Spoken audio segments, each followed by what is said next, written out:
Hey, good morning, everybody. This is Neil Bronstein. We're starting DRC for January 13th, 2026. First DRC of the year, I think. Right. Yes. Okay. So the first item is West County, 6001 Montrose Road, a concept plan. Adam, when you're ready, go ahead. Yep, thanks, Neil. Good morning. Here at Adam Bossi with the West County team. This is the concept plan for 6001 Montrose Road. Just up on the screen here on the right side is the concept plan that was submitted that the applicant received their DRC comments about. And in response to those comments, they were able to share a revised plan yesterday, which was sent out to the planning staff that reviewed this, as well as the public agency reviewers. So I think the applicant would like to focus their discussion on the revised plans and I think some of the comments that were received as they would apply to it. But I will turn it over to you, Liz. Great. Well, thank you, everyone. Good morning, Liz Rogers with Lord Durley. I have Megan with Pulte here with me and Rob with BICA. We have a number of our team members online as well. So thanks, Adam. We did have an opportunity to meet with Park and Planning before the holidays, which was very helpful to us. And so the concept revision that you see on the left-hand side of the screen kind of incorporates a number of those comments we got early on. So I think it kind of renders several of the comments we received formally, obviously on the old concepts. Hopefully, Park and Planning agrees have been addressed and renders those kind of moot. We did try. From a main perspective, we were focusing on kind of the layout and really defining the streetscape along Montrose with the condo buildings and putting the townhomes in the rear, taking fire access out of the open space, were kind of some of the big comments we were addressing with that. I think there are a number of comments that kind of were still applicable that we wanted to spend today's call on. And obviously, we'll probably need more follow-up regardless, with the team to continue to work through the updated concept as we move towards submission. The plan is to do the commercial to residential reconstruction process for this site. So we are trying the purpose of the concept and the upfront meetings to work through a number of those comments early on, given the expedited nature of the review. But so there was more transportation focused ones that I think we wanted to really focus on today. So maybe we'll start there. And Rob, do you want to chime in on some of those? Sure. So one of the first comments was the connection, north-south connection from Montrose Road up to the adjacent community that's gated. Wanting to get a little more information on the private road and the reason for that access, given that it is gated next to us. And I think one of the comment specifically was about kind of accommodating a 60-foot wide private road there. I think from a layout perspective, just given the constraints of kind of dimensions of the site, the 60 feet would have negative impacts on the overall layout. The other thing that's really important to maintain there is the parking, obviously to ensure we have a sufficient amount of visitor parking spaces within the community. And so both given that, and then also given that it's connecting to a gated kind of residential development to the north, that's why we were showing this more as an access drive. So it provides for that connectivity, but also accommodate some of those design constraints of the site. So I saw Carlos is on. I think that those comments primarily came from you. That's correct. Hi, I'm Carlos Pasmino, the transportation reviewer for Montgomery Planning for this project. And my apologies if I sound a little under the weather. I am under the weather. But to further explain our general logic on this access, the function of Chase Crossing is as a private road.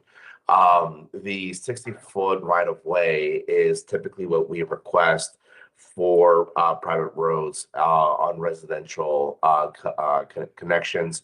But being that it is a private road, we do have the capacity to accommodate for a lower right-of-way, depending on what is trying to be achieved by the project. In this case, from our initial pre-app conversation, and that's something that we really wanted to emphasize, was that we were open to negotiating down the 60-foot right-of-way to accommodate and also get a good idea of what is trying to be achieved within that connectivity. But given that there is a gated community further north of this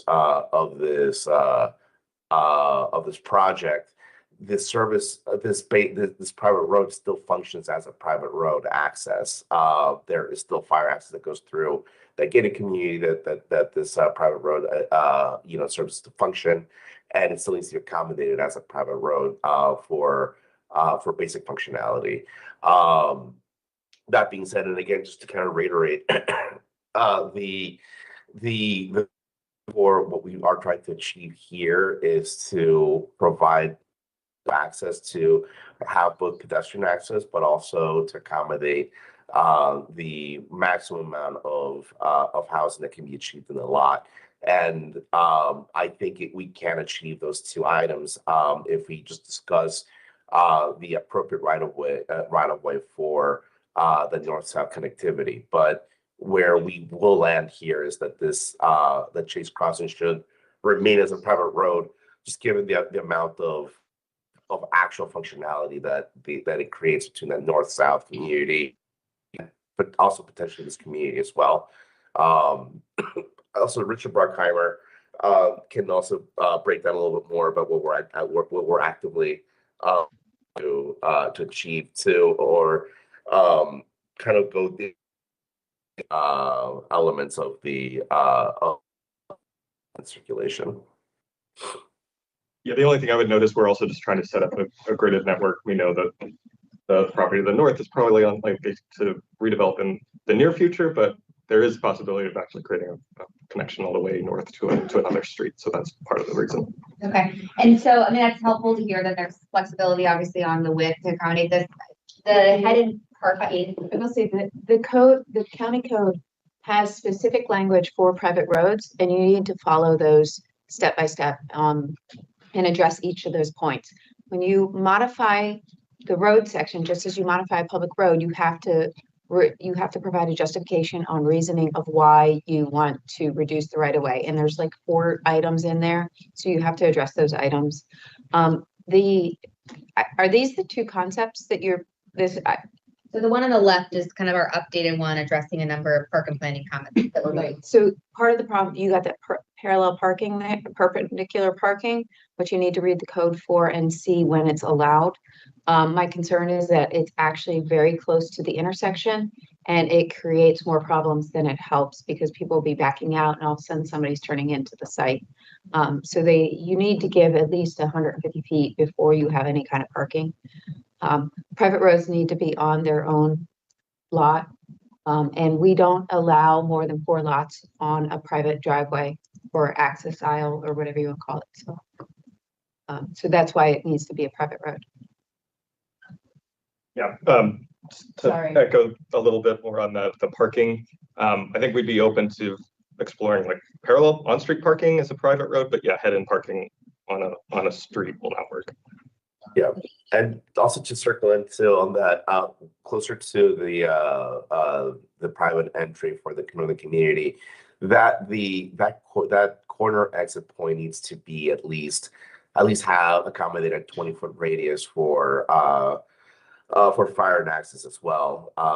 That kind of pinch point can become a little problematic for the kind of configuration you're trying to look for. And I see also you're looking to include loading bay adjacent to the radii on the western turn.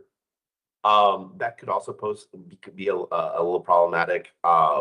We can discuss this maybe more in detail in a second meeting, but we need to perhaps formalize what the long-term goal is for loading within the site, and ideally have less conflict points between the loading and the main through traffic of the lot. Understood. Pulte has a very detailed plan as to how they handle the loading and unloading. Since these are for sale condos, it's not like a typical apartment, so the movement and in and out is not as frequent as you might expect. Just as a point. I think the other question we had were the there was a concept for, or a comment about a median. And I interpreted that as a pork chop. Is that what you all were referring to So, as far as the private road? so your driveways don't align with the driveways across the street, which we prefer. Okay. What you have along Montrose Road is a lot of conflicting movements. So the property on the adjacent side, Wilgus, had only right in, right outs. And so what we will do is either there'll be a right in, right out. And so that'll prevent people making lefts into the site and out of the site. Or there'll be a median in the middle of Montrose to prohibit that as well. So one of the two options will work because there's no, unless you can align them with the driveways across the street, we can't allow that access. Obviously, I know you can't move the one on the right, or maybe you could, but but you can't have full movement access on there because it's too many conflicting points. That'd be a non-signalized median intersection. Yes.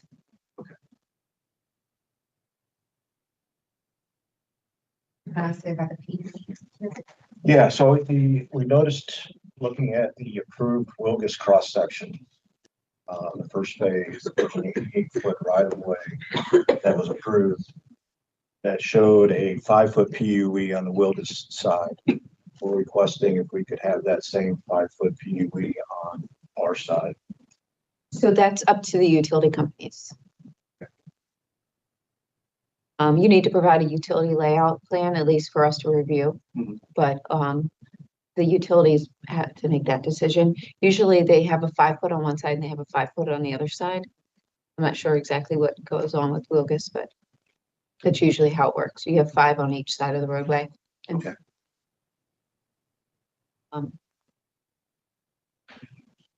Yeah, I say if providing PUE would help locating the utilities outside of the right of way, we would support it. That's up to the utility companies.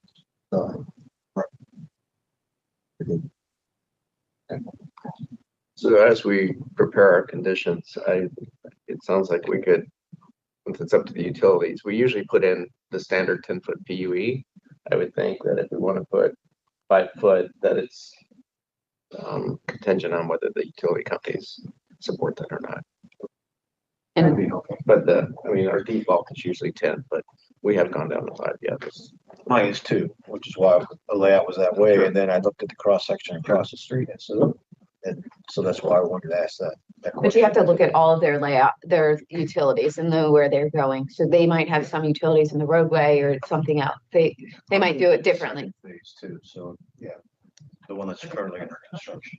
So yeah, we will look at that.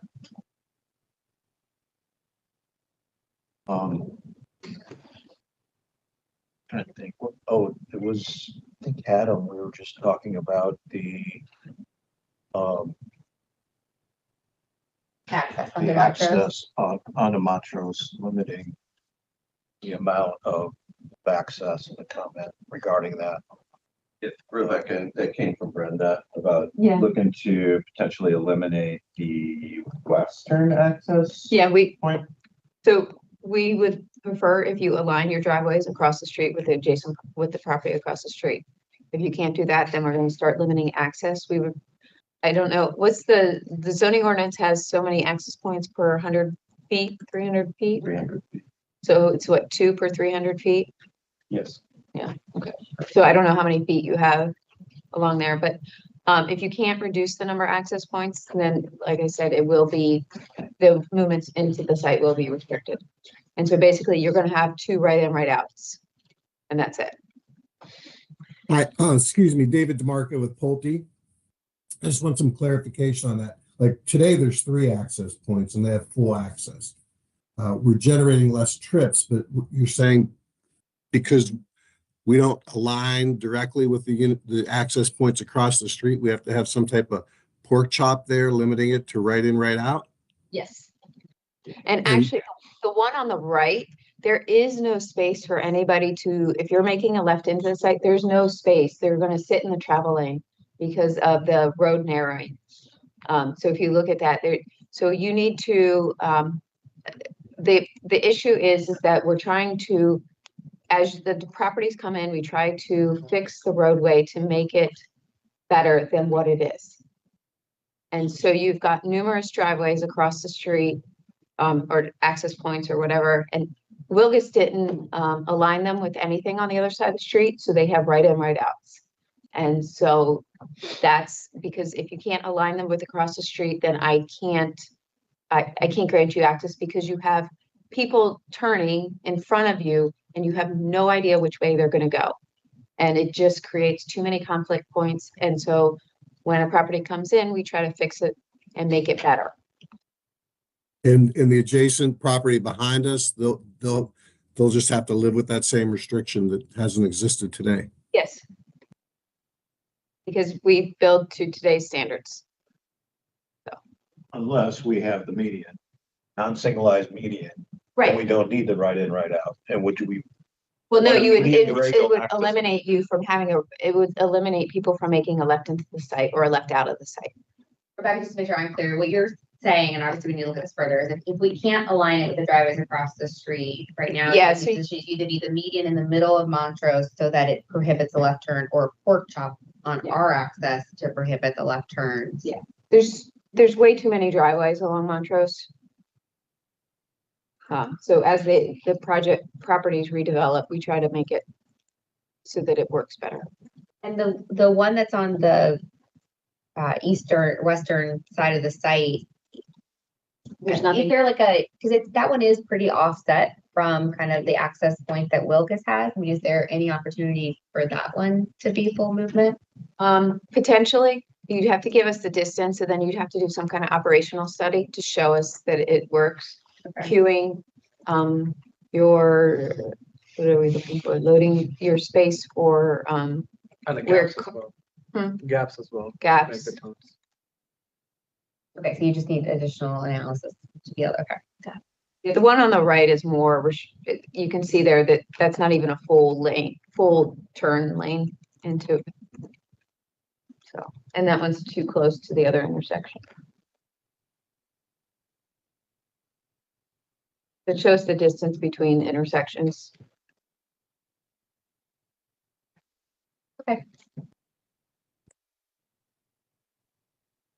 Thank you. Neil, this one, we only went to 9:50 for this, right? The time. Yes, but we were a little late starting, so. Okay. we need to make up a few more I minutes. think, I mean, the only other thing I think was fire access, but I don't know if you had any comments, questions for Maria, if we need to set up a follow-up call with her. I think a follow-up, we need to, take a look at the transportation comments now and see what we need to do, make some adjustments and tweaks, and then come back and circle back around with Marie. Make sure we can make fire access work as well. Anything else? I mean, obviously, we have a lot of coordination to Yeah. do on the transportation things follow-up. I will say, when you submit, you should submit the driveway access points on the adjacent properties and across the street. So we want to see all that.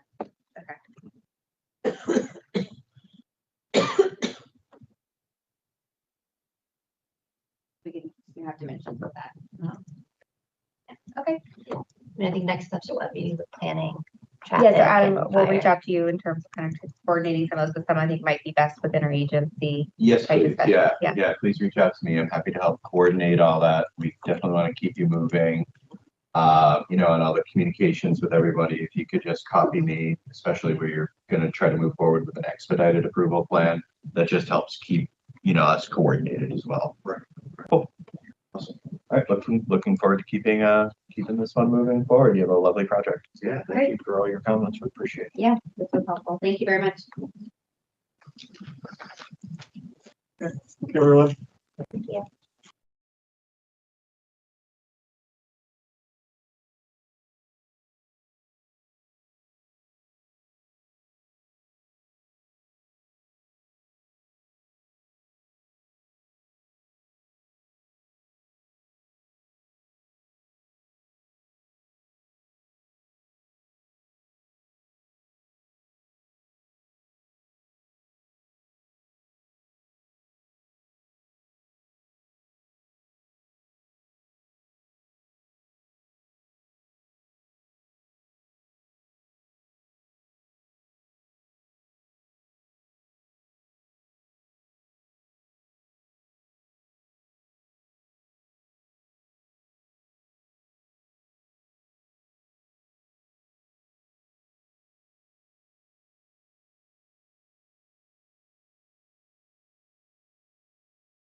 This is item number 2 for DRC, Glen Echo Fire Station, concept plan in West County.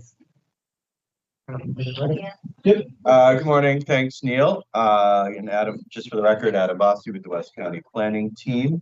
Here to discuss the Glen Echo Fire Station concept plan. I believe I see some folks from the applicant team online, so thank you. So this is a concept plan to demolish and replace the existing fire station located in the Glen Echo area. Concept plan is shown here. Applicant got their comments on Friday. There were quite a few of them, and they were really well ranging, I think, in terms of design issues, legal issues, some land ownership issues. So I'm going to turn it over to the applicant team, start asking questions of us, and we're happy to give you some more information. Good morning. This is Tim Vaughn with AdTech Engineering. I'm the civil engineer. I'm a project manager. If I could share my screen, I believe there's a lot of double comments and some conflicting comments. And we, for example, the first one's at Amy regarding zoning was questioning setbacks, and this is considered public use. In accordance with the zoning ordinance, the setbacks are not required for public use. So that's one of the big ones that we see. Some of the other ones, I understand the land ownership of lot 14 is not owned by the board, fire station board. We intend on acquiring that parcel. It has stormwater management number 1 located on it, and in order to meet the ESD requirements, we're installing bioretention facilities. I don't know if anybody else wants to speak, but I can continue. One of the big ones was Massachusetts Avenue at 120 feet. It currently is at 120 feet, and the land transfer document or deed for lots 15 and 16, which are the ones on the to the east between SWM2 and part of the building there. That was acquired, I believe, in 2017 and recorded. And in that document, there was an exhibit. Your staff may not have that exhibit, but the exhibit shows that it's currently at 120 feet. So not much time to discuss all of this. Sangamore Road, same thing on that document. It's indicating that it's a 80-foot right of way. We need to confirm both of these, and also add, at least add the right of way on the other side so we can indicate that. Another big one we saw in the comments were public improvements that are not part of this project that would be located within the existing right of way. And as part of this development, we feel like that those improvements are more of a public transportation capital improvement projects, and that they should not be included, or the client should not bear the cost of those improvements because they are located within the existing right of way, and they are basically, improvement projects that should be part of public transportation projects. Now, we could show those on the plan, but it would not be the responsibility funding for the client.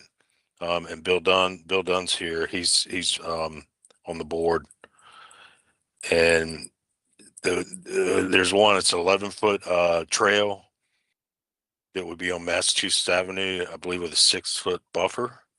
And then on Sangamore, you're indicating that we would have to have a 6-foot buffer, and then a 6-foot sidewalk. And I know all that's in accordance with your comprehensive type plan.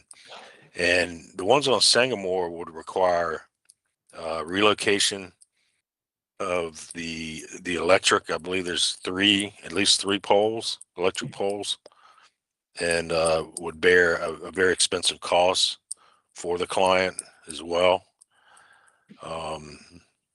Other ones we saw that were major and have a big impact along Wall Hounding Road. It was indicated that we could not have parking, 90-degree parking on that road like we're showing. For the client's program, I know there's not a requirement for fire stations for parking, but with the demand and the way their program is, we would try to achieve at least 32 spaces. Now, wall hunting is a one-way street heading towards Massachusetts Avenue, and we would like to, at least since it's one way, provide parking, not necessarily 90-degree, but angled parking at 60 degrees. There was a comment about putting parallel parking in there, but that would not give them enough parking to meet the program demands of the station. So let me explain to you, you have parking in the right of way, and that parking can be used for anybody.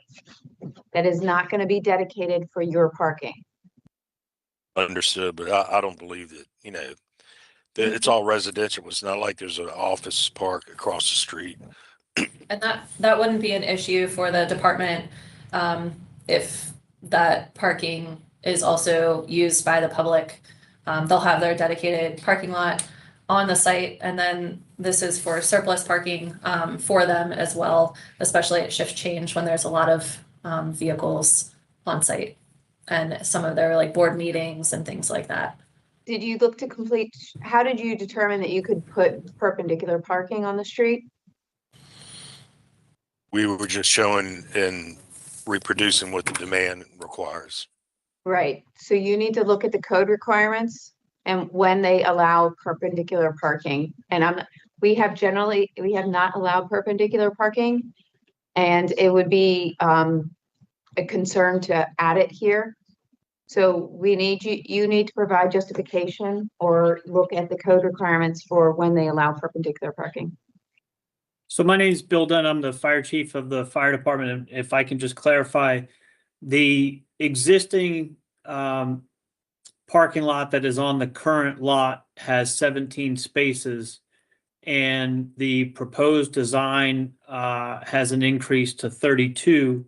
The reason for that is because we have 84 members currently that are volunteer. We have 14 members on the board, and then we have 6 career personnel that are assigned to each shift, and it's a 24, 48-hour shift. So the proposed site also has 6 new individual live-in bunk rooms. So with a total number of riding assignment positions for us being 24. So the minimum number of spaces we need to have would be 24. But we also understand that it is a public use building, and the main entrance for the public is towards the point where Wall Hounding meets Mass Ave. And that is why we fully understand that it'll be open to the public for anybody to be able to utilize the parking. And so if we're not able to do the 90-degree parking, if we can do something like they said at the 60-degree angle, that would be helpful. Okay. This is Justin with the Transportation Planning Division. This is aside for the things that Rebecca just mentioned, it is also a safety concern with the parkings being aligned perpendicularly or having a 60-degree parking. We're not saying that parking is restricted here. We're just saying that explore the ways to provide parallel parking instead, just because it's also safer. And if you have perpendicular parking, you will have cars backing up in a road that functions or works as a bypass to Massachusetts Avenue. it's not a safe condition for cars that are actually going through there. There's also recommendations to have pedestrian facilities. It's not safe for that either. So then again, we're not saying that it's restricted. We're saying to explore the way to provide parallel parking instead because we have serious safety concerns. So Wauhounding is a one-way street, so if it's a perpendicular, or sorry, It's angled two-way. parking. It's two-way. It's two-way. It has a double yellow line down it. It's two-way. No, That was added when the state or the county put the traffic light in for the apparatus that comes out of the firehouse to use that traffic light. That double yellow line stops at the entrance to the firehouse. It is not a double yellow line all the way down Wauhounding.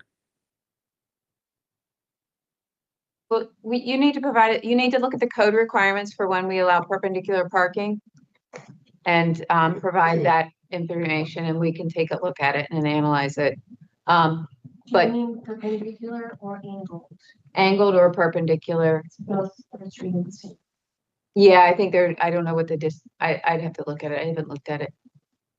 We are concerned though that it will create safety issues on it, and if people are going down there and all of a sudden you have somebody backing out, it's not a good location for it, so. I would say perpendicular is probably even worse than angled.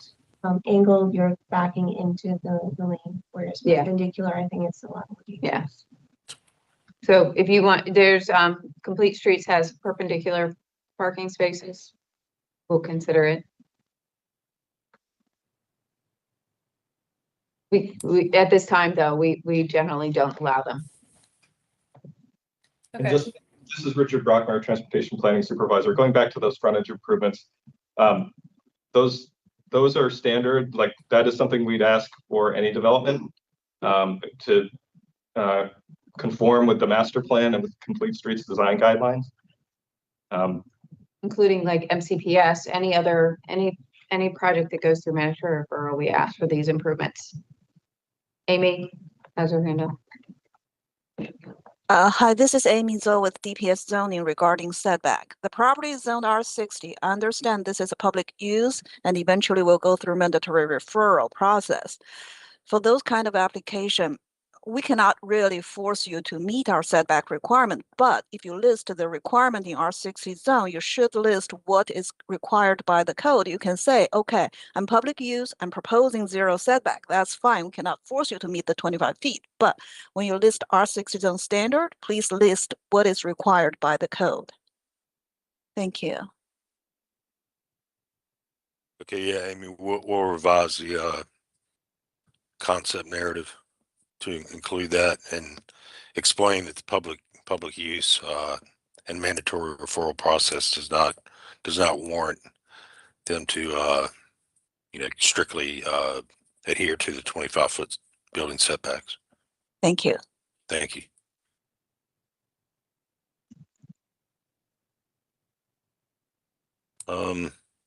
Trying to. Tim, do you mind if I step in for a quick second? No, go ahead, please. Okay. Please do. Yeah, so Lindsay Kiefer with the architectural team. Just wanted to give a little bit of background on the location of the building on site. I think there were a couple of comments about that. So as I'm sure you have been able to tell, the grades across this site are fairly significant, sloping down towards the Mass Ave Wauhounding Road intersection. And with our apparatus bays, so we have 4 bays fronting Massachusetts Avenue, 2 going out Wauhounding. So we have 6 responding bays, which is causing that width. I think we can review the overall width of the apron and see if we can reduce it in some capacity. But because there's like a maximum slope that's allowed for especially the apparatus to be on the front apron and where those connecting points are along Massachusetts Avenue and Wauhounding, it really limits us in where the building mass can go. And as indicated at the beginning of this meeting, the existing station is remaining operational during the construction of the new station, which is why we can't shift the building closer to the Sangamore Mass Ave intersection in that aspect. The curb cuts that we're showing at Sangamore and Walhanding are very close to the existing. I don't think we're really modifying the one at that intersection. And then we're expanding along the Massachusetts Avenue side. So and the Bill touched- driveway, we have a requirement that the driveway be at least a minimum 100 feet from the intersection. That's so you don't create conflicts when people are turning and going through the intersection. We'd like you to move that driveway on Walhanding. If you can't move it to Sagamore, then you need to move it further away from the intersection. You also have dumpsters and trash or something there that's existing. They can be moved to some other location. So I'm just curious because that's the existing location of the dumpsters. So we're proposing to leave them where they are now. And then there's, I guess what I was trying to explain, there's not really the ability to move, to maintain the slopes that we need on the aprons and have the road, like the aprons connect with the roads and to move it further away. Okay, so you need to try and move that further away. Existing conditions are not, that's not a reason to keep a project that way. We don't build to, yesterday's standards. You build to today's standards. And so we'd like to see you try and take a look and move that driveway further away from the intersection. We would physically need to rebuild the road. Okay, you need to show that just the way the exhibit. grades are.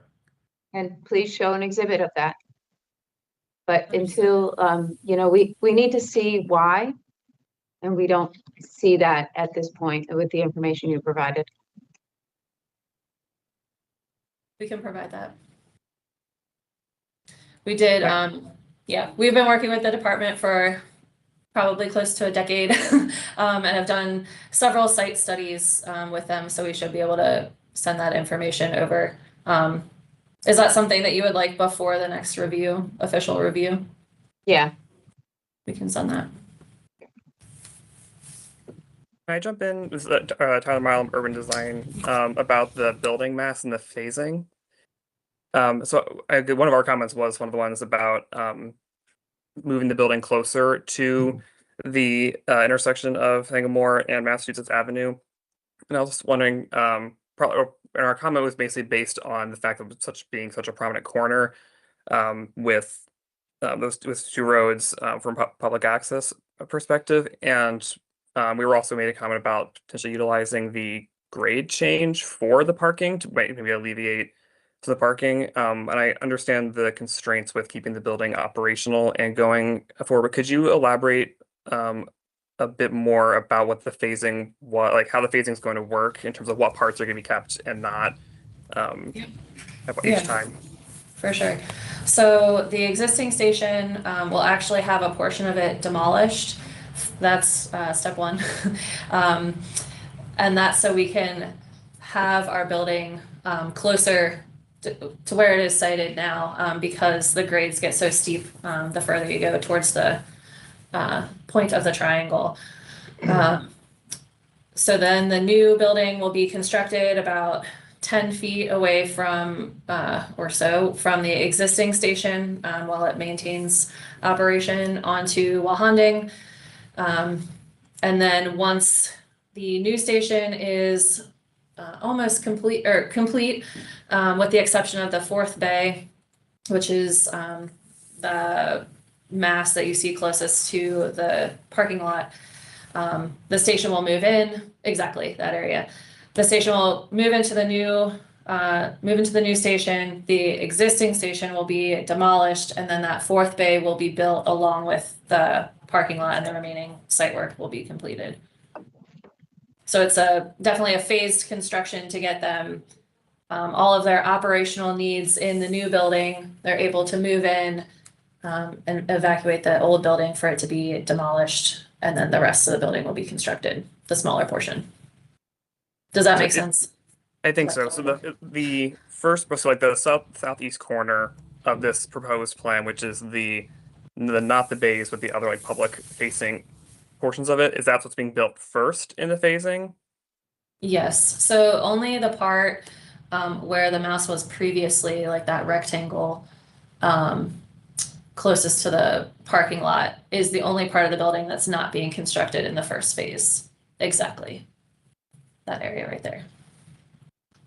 Yeah, it's critical to have the parking along Handing Road in the first phase, because they are going to have to get rid of the existing parking in order to construct the portion of the new facility while the existing station is still operational. So just to build a little bit more on Tyler's comments about the building massing at that corner, it seems really important to us. That's a very prominent corner, and it would make sense to have the building more towards that corner, both for visibility of your building and the fire station, but as well just from a massing perspective for anybody driving down on Massachusetts Avenue. That would be the first thing they see. Currently is surface parking, and it really should be the building. So is there any way that you could have the building either added onto on that corner, or just, part of the new building go on that corner? And perhaps this could even address some of DOT's concerns with that access so close to that intersection. Because if we're able to move the parking to the lower elevation, then we would be addressing also the concern with access being too close to the intersection. So it seems like it would be a win-win solution on multiple fronts, from what I'm hearing. I don't disagree about having the building mass closer to that intersection. I think what the challenge we were running up against is the existing station mass and location, and coordinating the new station location with that. Because unfortunately it's not really shown on this plan, but it is like right where that parking lot and that new bay are. So there's not really a way to build there without demolishing the entire station before we construct.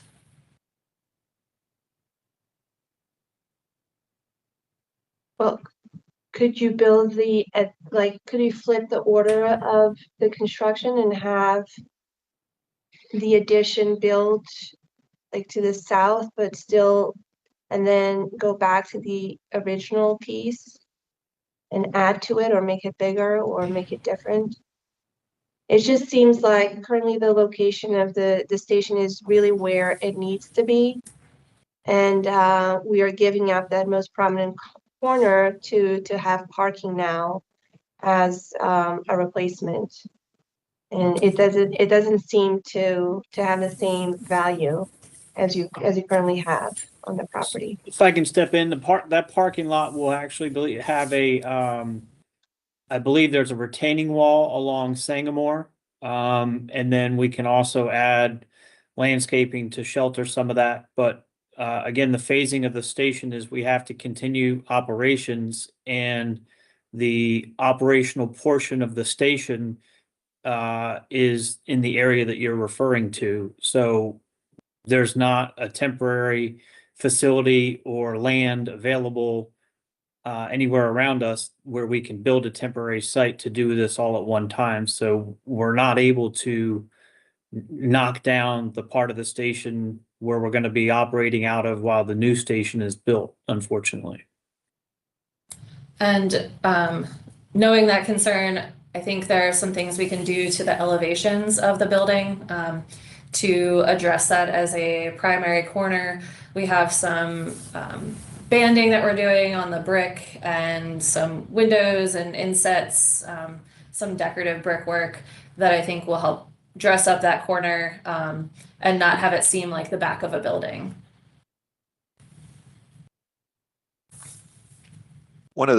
This is Paul Mortensen, excuse me. One of the best aspects of the current fire station is that it's a very well respected visually and just iconically member of the surrounding community by its architecture and by its location. And so the idea of that we're suggesting here of trying to move the building more towards the kind of the 100% corner of this entire site is to continue sort of that idea of, you know, of a civic building being iconic, wonderful, respected member of the community. And so, you know, parking lots typically are not that. And so, you know, you've suggested a couple of ideas, I think, on design, which I think are wonderful. I just, you know, I think what we're trying to suggest here is that, you know, that corner where everybody's coming down the hill on Massachusetts Avenue, either on bike or car or walking, you know, the idea would be to see a beautiful building as sort of the first thing coming into the neighborhood. So if something can be done to help maximize that image, I think that would be very wonderful. Okay, we can take a look at that. One of the tricky parts, just to go into a little bit more depth, is the station has to be fully operational for them to move. They're out to move out of the existing station, which means we're providing kitchen, bunk rooms, apparatus bay, watch office. So there's limited program that can be put in that second phase.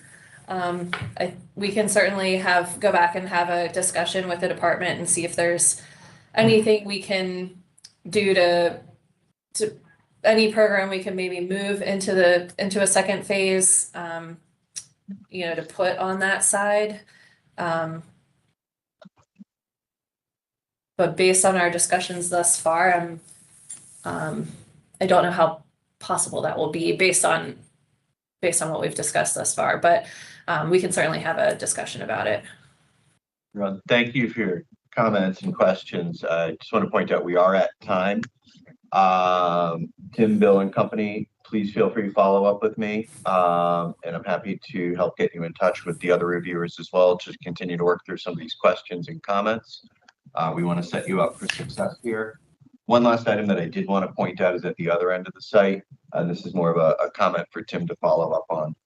Please check in with SHA just about the right-of-way at that southeast corner of the property where the stormwater is located. If it's in the right-of-way, SHA may have an issue with that, so you'll need to talk to them to address that either through the MR process or through their access permit process if that is their land. Thank you again. I appreciate the project and look forward to continue to working with you on it. Thank you. Thanks, Thank you, everyone. appreciate it. Thank you. Thank you.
Bill Bronstein.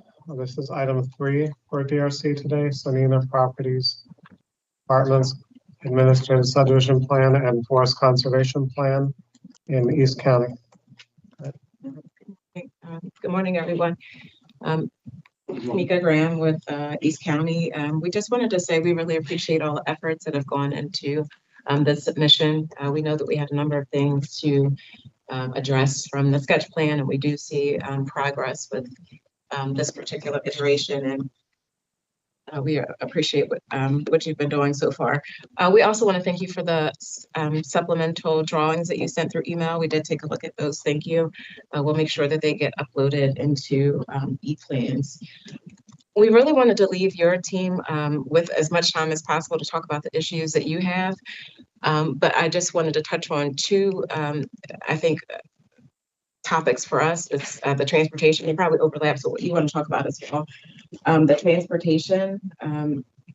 I trust that you saw, there's been a ton of coordination since the submission, but we've provided some clarification on some of the dimensions that we've requested, particularly with University Boulevard.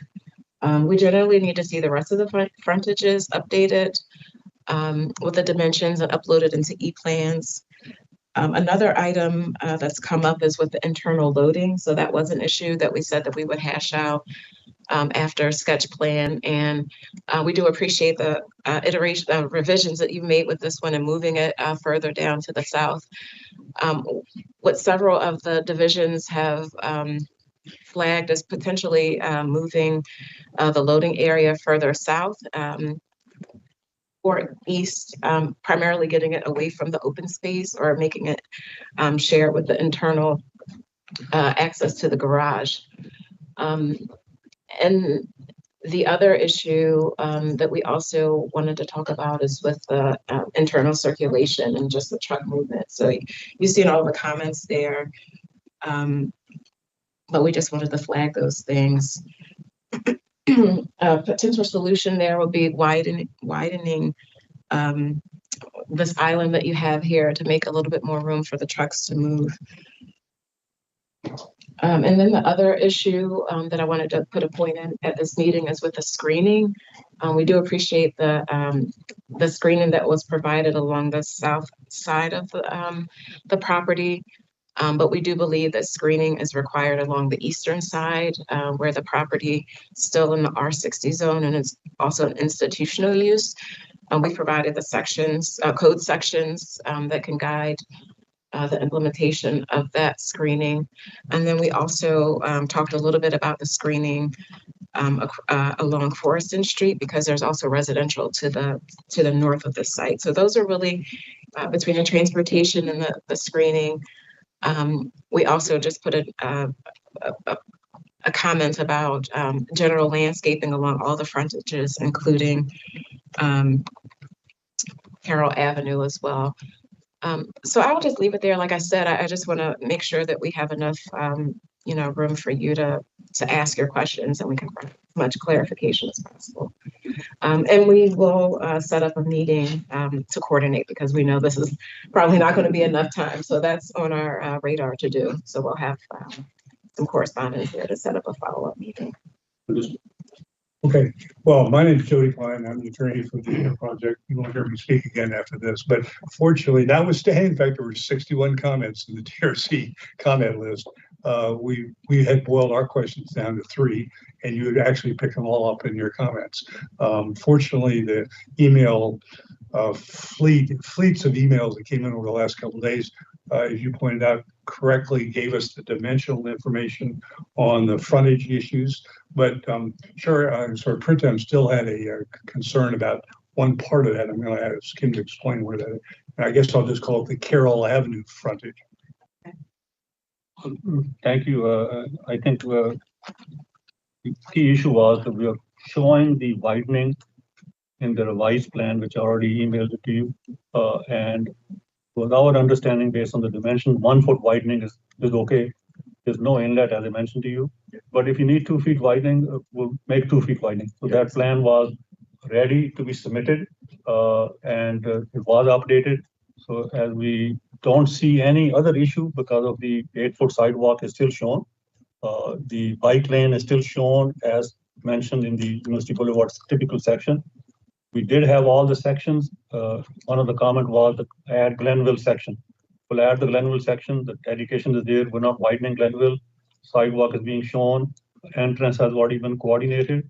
The main question came in the last couple of days in discussion with people was that add some drainage inlet, which we feel because of the nature of the uphill grading, no inlet on Glenville. And if we take the Glenville drainage toward the Forston, it will add more flow and that will complicate the state highway issue.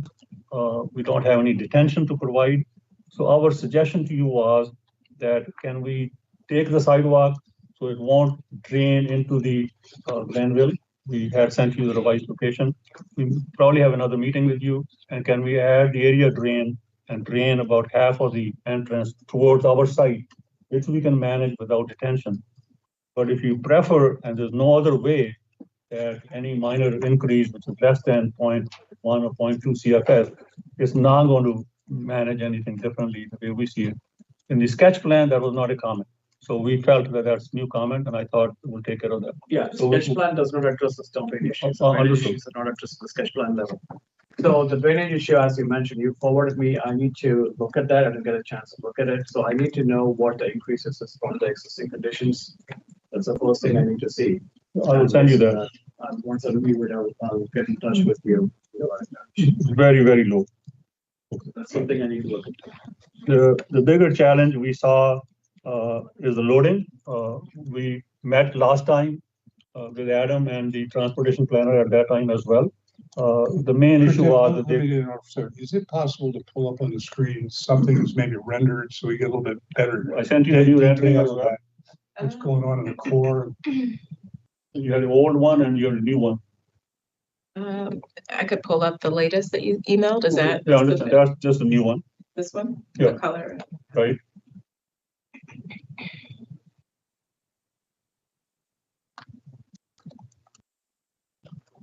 Yeah.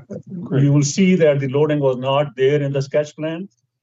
Sketch plan had the loading in the middle of the building based on the architectural layout. We coordinated extensively and internally as well. The entrance with DOT as well, they're okay with the Glenville.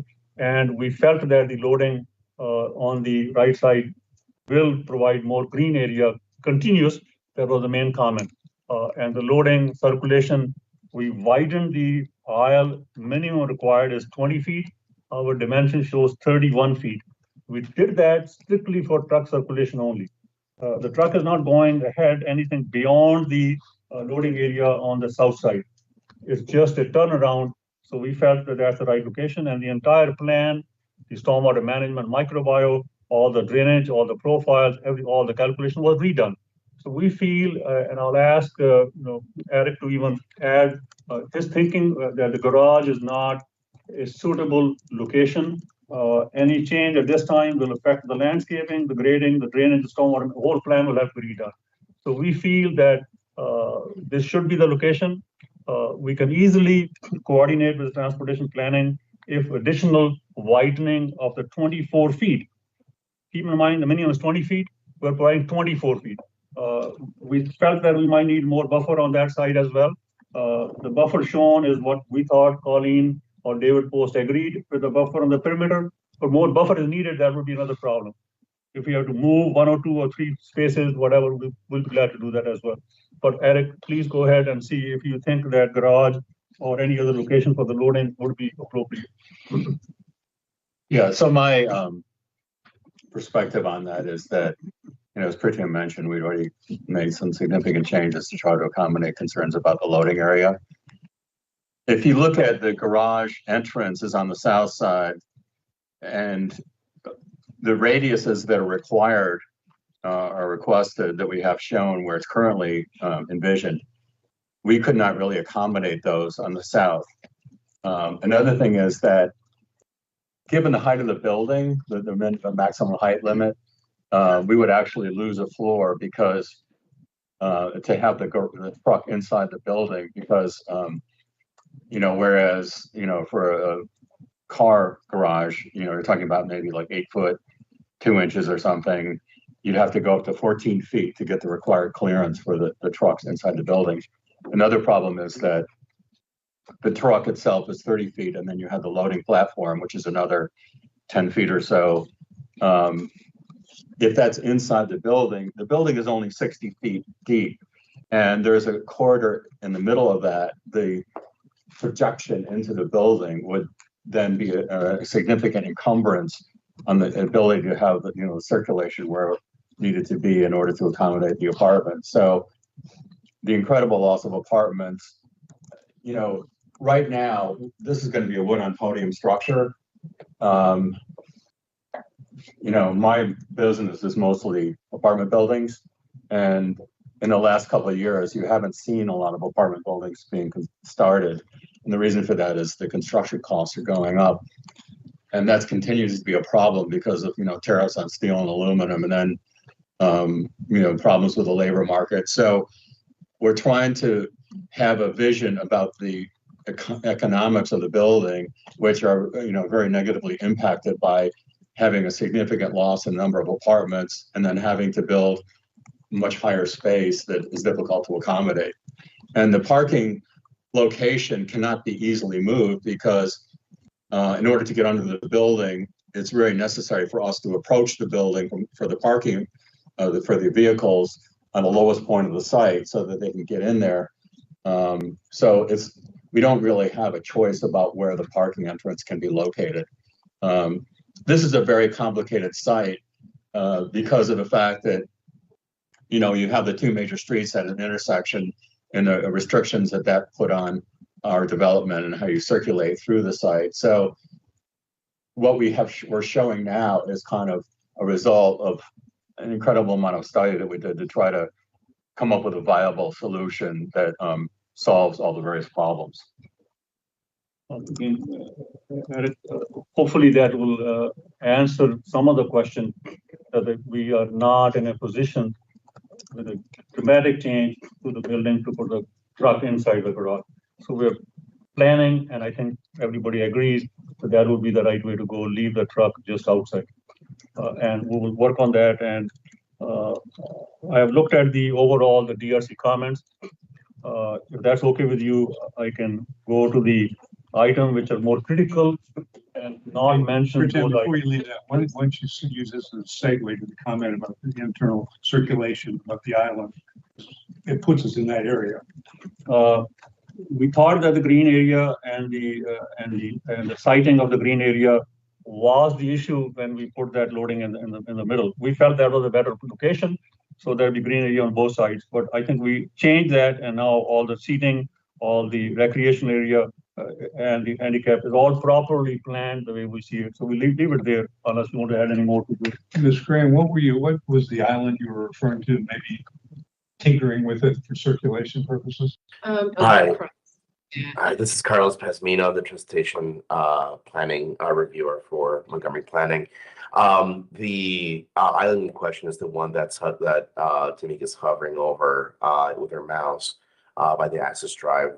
We felt we have two full concerns here with the circulation. The auto turn for the SU30 doesn't have that has a very non-uniform overlay in its circulation, and there's one turn movement that seems to indicate that the truck is moving south towards an exit in Carroll Avenue that doesn't exist, potentially into the garage.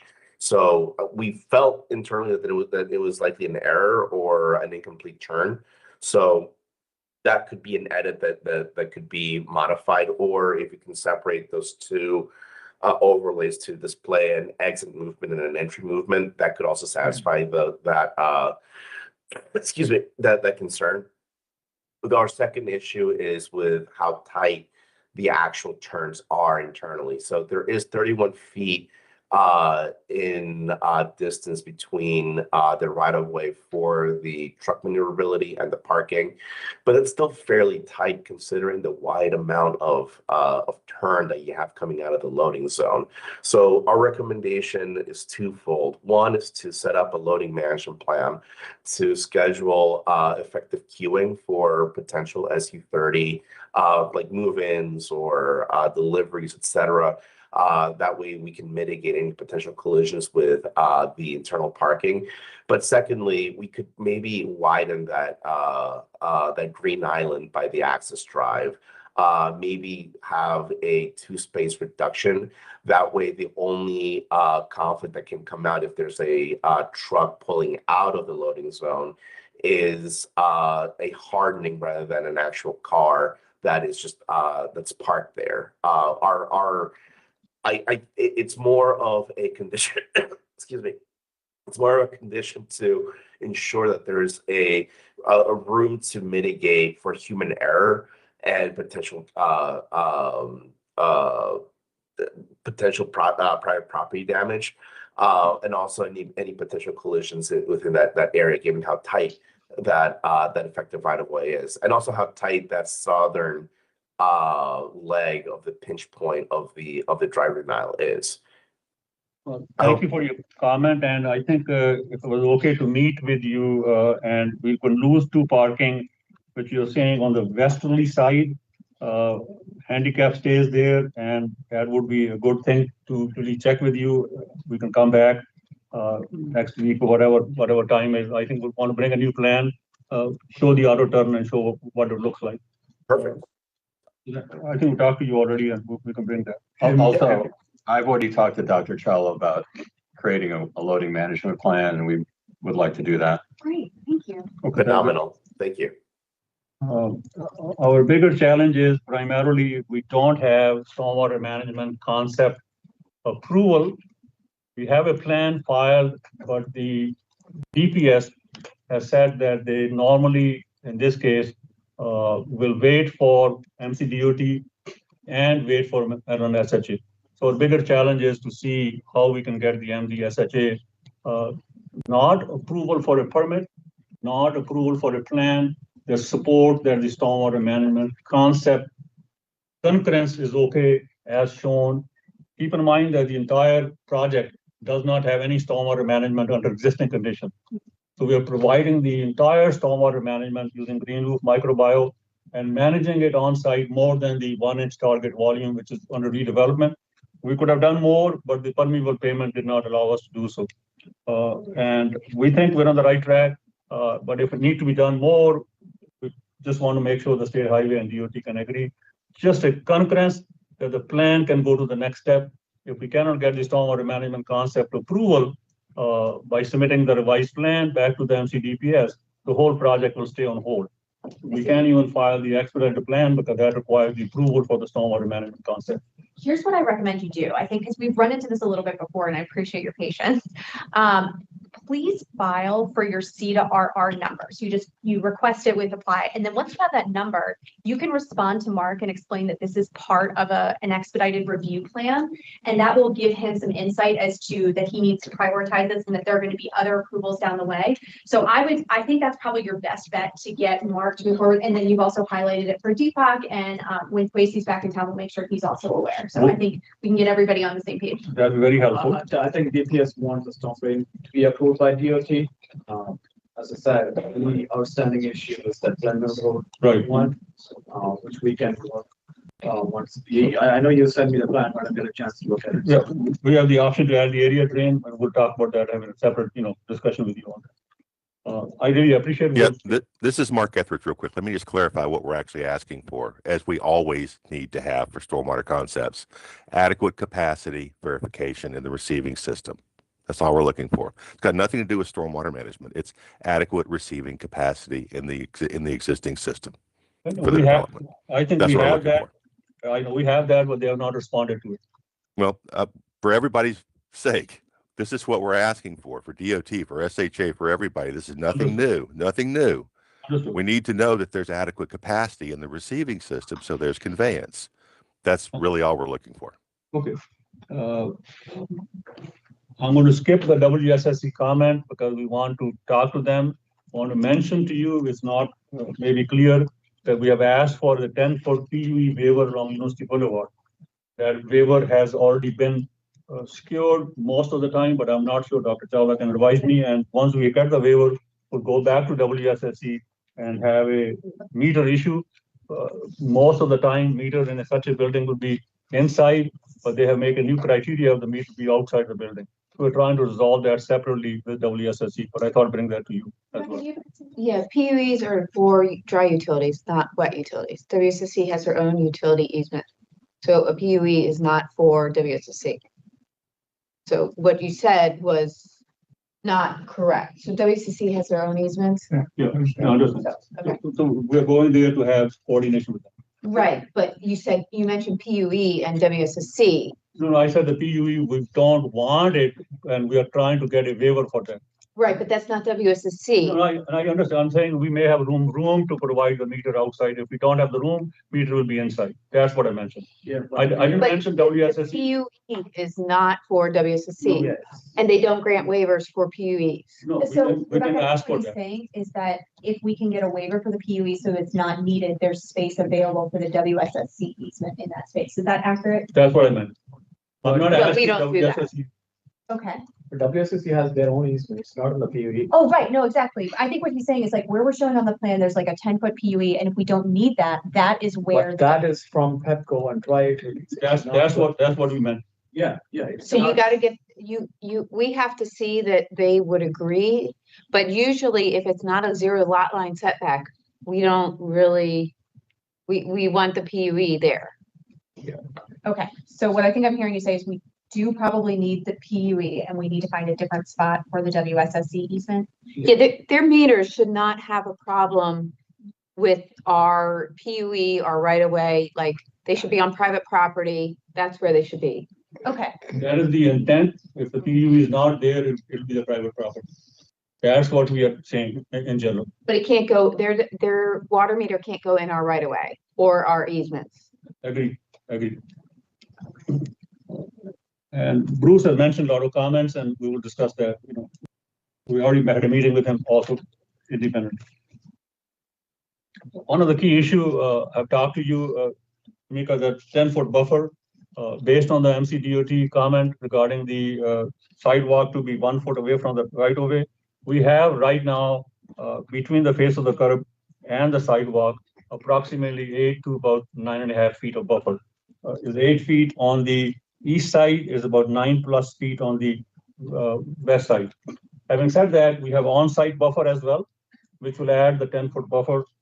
Same thing as on Glenville, we have a little bit less than 10 feet buffer on the tree panel, and on-site buffer will be. So combined together, we are saying that the buffer meets the requirement, and that's a question.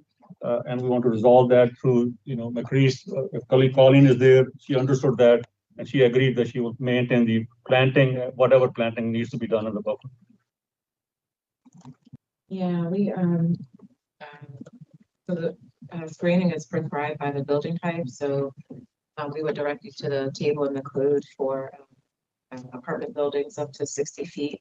And there are actually options available, and they range from 8 feet to 10 feet. So it sounds like you would be within that particular range. And so you can basically pick from the options in terms of like the density of the plantings. But it sounds like if it work, we don't expect you to move the building or anything like that. So that's what I mentioned, that we have just enough room to do that. Okay. Yes. There was a general comment about noise study. We understood that. Eric knows that, and that will be addressed later on. I don't think this is the time to address the noise. Noise study is already submitted already as well. You want to add anything to that noise? I don't think so.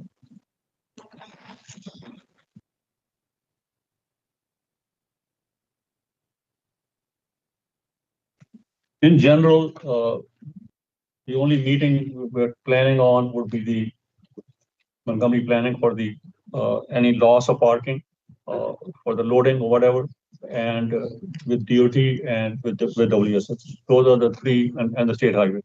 We have not gotten any comment, and Mark is right that we're waiting for the basically the drainage connection comment, we have documented that the connection is adequate along University Boulevard, is adequate along Forston, but we are just waiting for the comment. So can I ask you something? Did you get SHA approval for this dumping? Is that what it is? We have filed the plan online for access permit, and they have not responded. I called Kavisi So you're a not couple of days. getting hydraulic comments as well? I wrote all the comments, hydraulic as well, paving, of the drain, everything. So you did you get any comments back from? No, I have not received any comments. So you're still working on that, correct? We are waiting on them. And that seems to be the issue. If they want detention on site, we may end up providing detention, but we don't need it.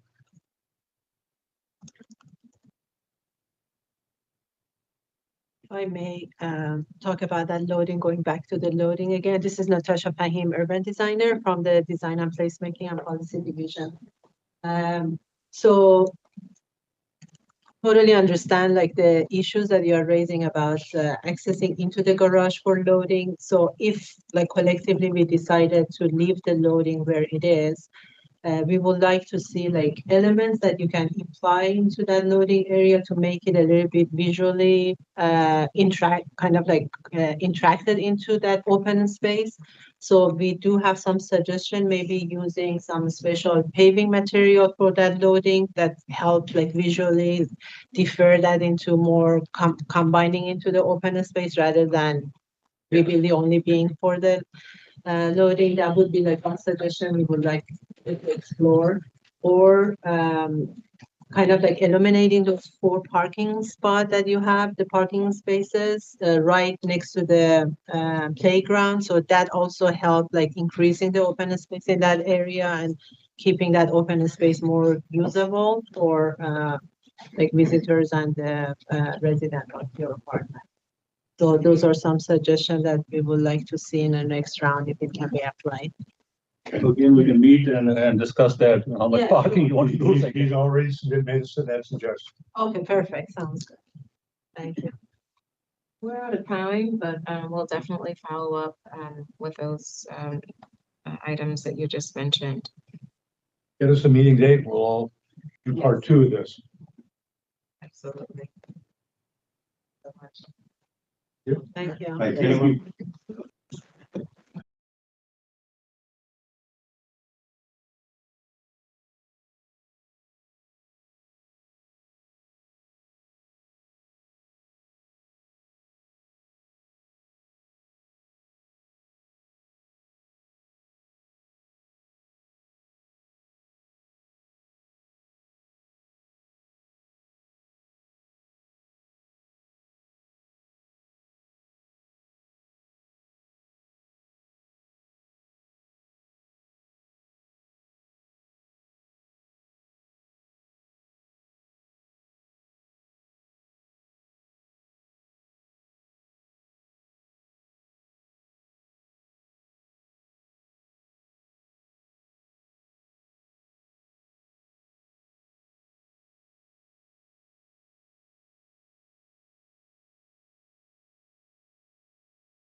4 now of DRC. We have 11701 Prices Distillery Road, the preliminary plan forest conservation plan in the Up County Damascus area.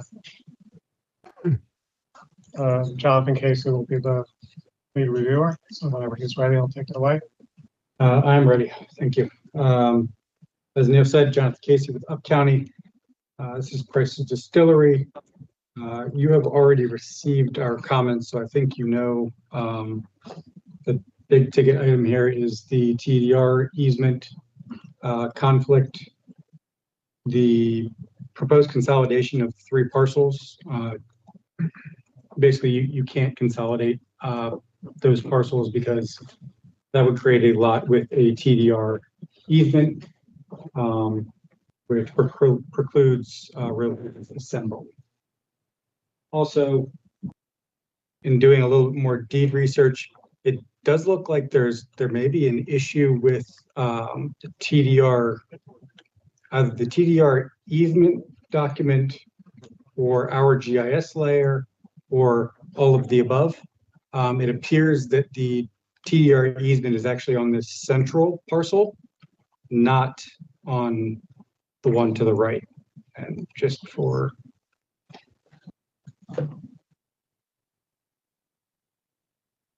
visual.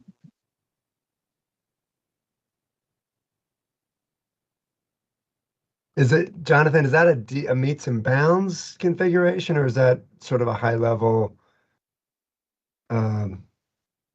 No, it is in the land records described, and there's actually an image, there's a figure on the deed, on the easement document that actually highlights this, what's being called as parcel 1.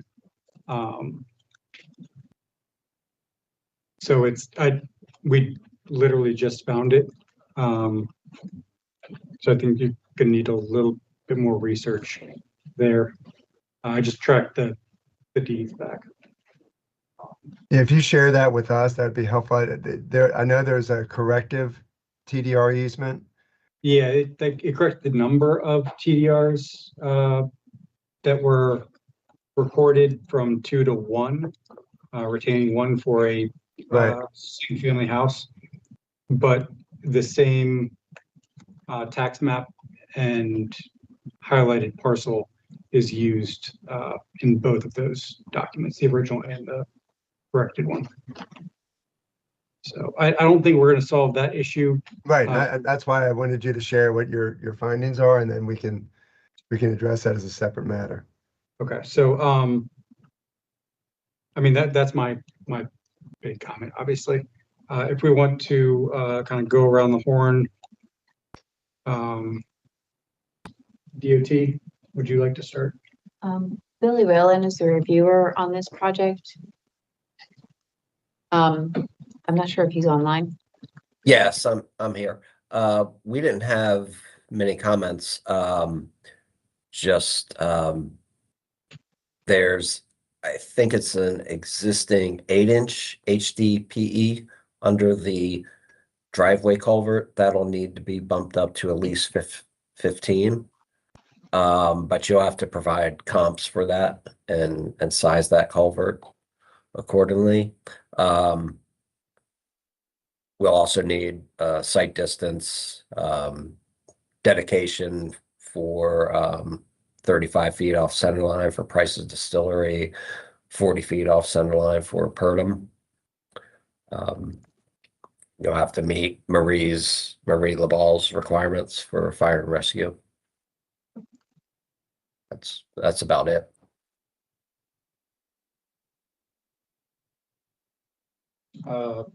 Next, we'll go to transportation staff. Yes, this is Justin with the Transportation Planning Division.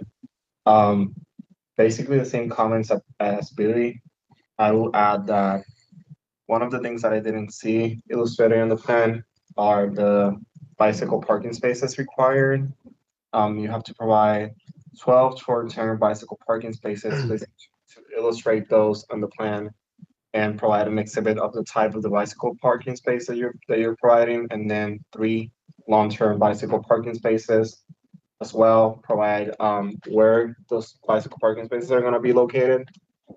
If it's gonna be inside of the building, but if it's gonna be outside of the building, just to make sure to comply with section 6.24C of the county code. Other than that, another thing that I mentioned on the comments is that please make sure I didn't see a lot of I didn't see any of the pedestrian walkways being illustrated on the plan. Just make sure to clearly illustrate that how pedestrians are gonna access from the parking spaces to the building. And please provide a circulation drawing or kit that shows the vehicular and also the internal pedestrian circulation. And please make sure, since the Slider Road and Purdue Road are both rustic roads, just engage the rustic roads advisory committee and look out for any recommendations they might have. I think that's probably my biggest comments here. Justine, three questions. First of all, on comment number 40, that was identifying Purdom Road as an exceptional rustic road and requiring dedications and label dimensions and things like that. We thought that those were on the plan. Is your comment just identifying what needs to happen, or are you saying those dedications and labeling were not on our plans? So usually I just outline the requirements. Okay.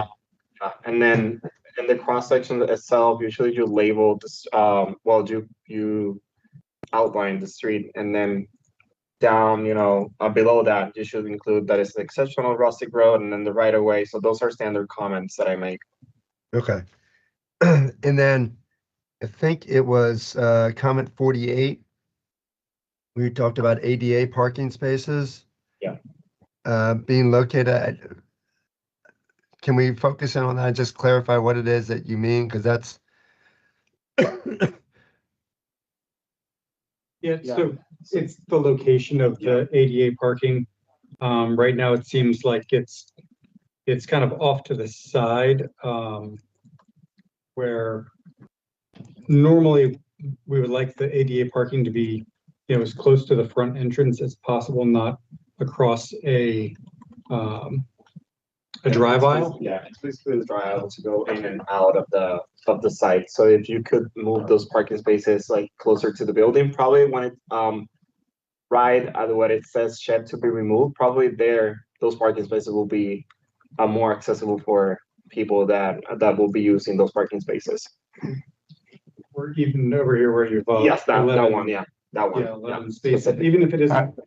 I know that we didn't give a ton of information on the architecture, but I do think that we located those spaces in the spot that's appropriate to best meet accessibility.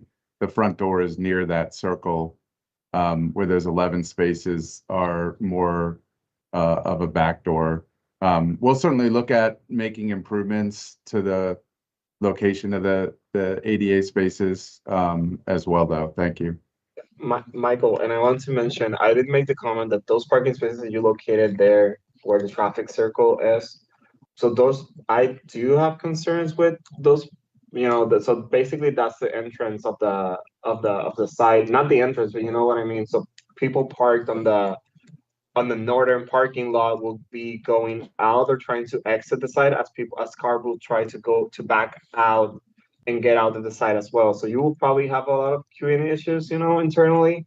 I'm just making that as a note. You might want to consider that just to have a better vehicular circulation in the site.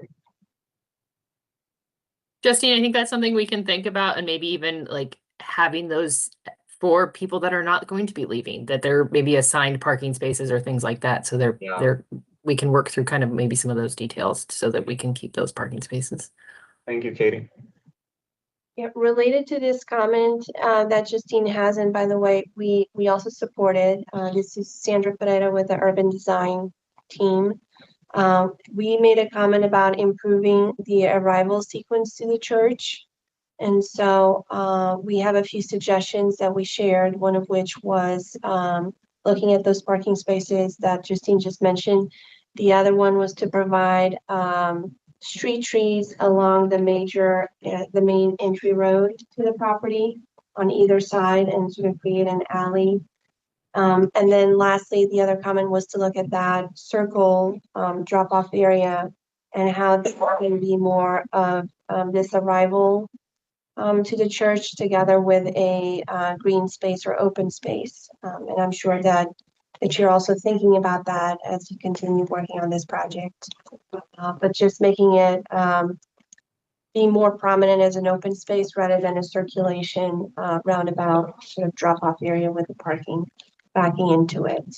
So we think there's a lot of opportunity there, and we look forward to working with you on that as you move forward.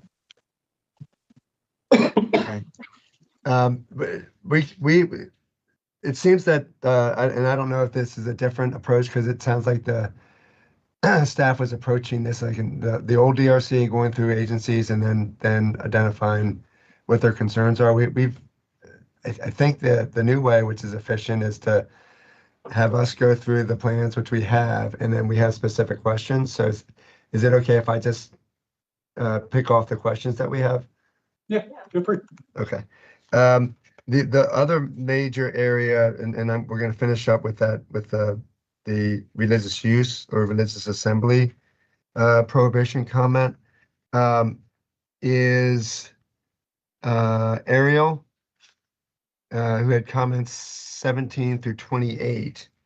And just want to make sure that we're understanding what your main concerns are. The main concerns seems to be about items that are in what you deem to be priority forest, and we want to make sure we're on the same page with that. And then the TDR overlay, which of the forest conservation plan, I'm not really sure what your concerns there, why they can't be addressing the same things at the same time. I think that those were our main questions. So if we can get some clarity on that, that'd be helpful. So I can actually address the TDR easement overlap question. I think it was a little confusion. There are some agricultural easements that do cause conflicts with, forest to be retained in Category 1 easements, primarily those that are for preservation of agriculture in the sense of actually using forested land. TDR easements are a different type of easement, so there is no real conflict between the two. So, okay. Ariel, environmental planner. So we do have some questions regarding the area 4 and 3, because it seems they're going to be considered as a clear, but not. So we want some clarification. What is the intention of those clear areas? Since this forest is considered high priority forest, you have to make a clear findings why removing that forest and put it in the report. The other thing is the reforestation area 1. We would like to see it a little bit more attached to the stream buffer, perhaps in the slope area between the stormwater facilities and the buffer, rather than going towards the road. And we need to clarify the easement, because in the forest conservation plan, it's not very clear exactly where you sit in the easement. And also, yes, I think so. Those are the main ones. Oh, the stream valley buffer at the entrance, you have to reforest that per the new forest conservation law. Any on forest stream buffer must be reforested. So make sure that you take that in consideration. And yeah, those are pretty much the main concerns that we have for this file here. Do you have any questions? Mike or Chanda? Well, I guess you're saying that stream valley buffer that's separated by Price's Distillery on our side of the property, we need to reforest. That is correct, yeah, per the new forest conservation law. I mean, that's where the access is today. Yeah, however, the buffer is right there. I don't know what to tell you. You just need to. Well, I guess, okay, so maybe we do need to have a separate meeting about that, because I don't foresee us relocating that access point. No. I'm not saying that you have to relocate. What we're saying is you have to reforest any part that is outside of the road. That's what we're saying. You have to put trees right there. So you're saying that the driveway can stay, Yeah, that that is correct. exists there today, but on either side, we would need to do reforestation. And if it's less than 10,000 square feet, we would still need to do it? Yep, it doesn't matter. Any unforest stream buffer must be reforested. That is correct. Ideally, we will include this in the forest conservation easement, but considering the fact that you have the road, probably we can, move the easement to other sections where it will make sense, to protect the other stream buffer. Yeah. And if we need to put any kind of wells in this area, one of the comments was to add some proposed well locations. Would that restrict the clearance between the two? No, I think wells are totally allowed, like as long as you have evidence that you have a approval plan, that you show evidence that is needed, we can definitely allow that. The wells and septics are allowed in streams and buffers and remove the forest right there. So. Okay. Yeah, and I would just add, Ariel, we're trying to prepare some exhibits so you can understand where on the site we've already got septic areas that are allowable. Unfortunately, the large areas of the site that are open that aren't forested are not good for septic. So we're preparing some things to go over with you so you can understand that constraint that we were dealing with. Yeah, just make sure you include that in the description or the statement of justification, so we have a better understanding. And you need to put that on the findings. Why you're removing the prairie forest? Yeah, for attention. Yep. Chanda, do we? We'd benefit from a separate meeting with Ariel and who else in order to get final clarity in these issues for the resubmittal. I think for the forest, yeah, it would be great to meet with Ariel. I'm not sure. I think Just include me on those meetings as well. Who was that? Was that Jonathan? Yeah. Okay.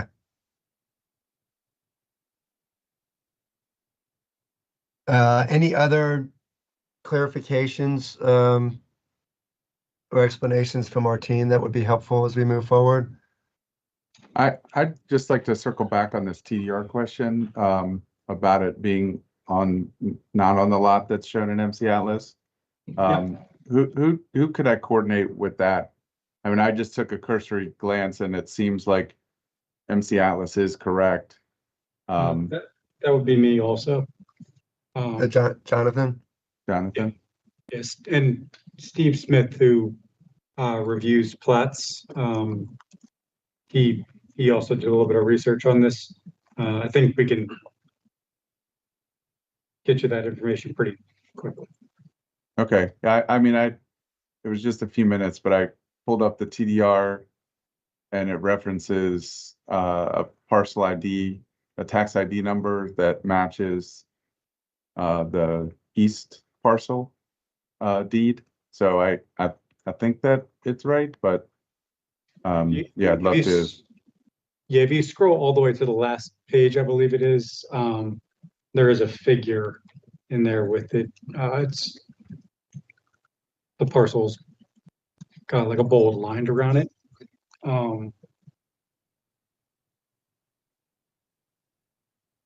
Okay.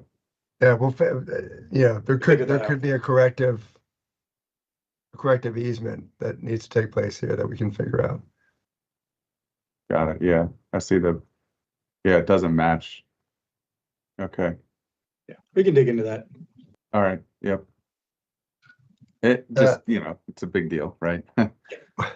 Well, I mean, the big deal, the segue that we started with that we're turning to now is staff's finding that the religious assembly use is not permitted uh, on this site. And I'm assuming you have coordinated with your colleagues because we had a meeting with Josh, Mark Beal, and Nikosi back in July of 2025, where we vetted this plan, and our takeaway was that the religious assembly use cannot be on the TDR parcel. So, I believe I was actually in that meeting as well. And we had, I don't think, we really didn't have much information beforehand to look at. But we determined that it absolutely can't be on the parcel with the TDR easement. But that's kind of a separate issue. By the issue here is that you are proposing to consolidate all three parcels, which conflicts with the TDR section in the zoning ordinance, says that religious assembly cannot be on the same lot as a TDR easement. Once you create a lot out of all three of these parcels, you are at odds with that code section. Yeah, we're aware of that, and there are ways that we think we can work around that. It's the finding that the religious assembly use would be prohibited is obviously problematic for this project, and I think has some RLUIPA complications that might be unintended here. So we obviously want to get clarity on this and have a conversation. Emily, I see you're on the line, and I think there'd be a helpful conversation we can have to figure out what is allowed and not allowed here, so that we can get clarity on this project going forward. All right, I think we're coming up on our time, but DPS also is in agreement with what we said. So I think this is we're gonna have to have a separate meeting to talk about, exactly what the issues are and how you think that. Yeah, this is Amy with DPS zoning, section 3.1.5.A. I know the issue. It's Amy, very Amy, clear. You have a TDR easement on that property, you cannot have that use. Okay, I know the issue, Amy. There's ways around it, I think, and we can have a conversation. Yeah, we can. Yeah, I think it's probably need to be, we need to have follow-up meetings. Yeah. Okay. So, you, Jonathan, you're gonna, well, you don't even need to share your information. I think we understand the issue as it relates to which TDR, which parcel is encumbered with the TDR. We got to figure that out as a threshold matter, and then coordinate with DPS and planning staff on the prohibited use and ways we might be able to work around that. Okay. Okay. All right. Thank you all for your time. Thank you. Bye-bye.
This is Neil Bronstein again with item number 5 for DRC.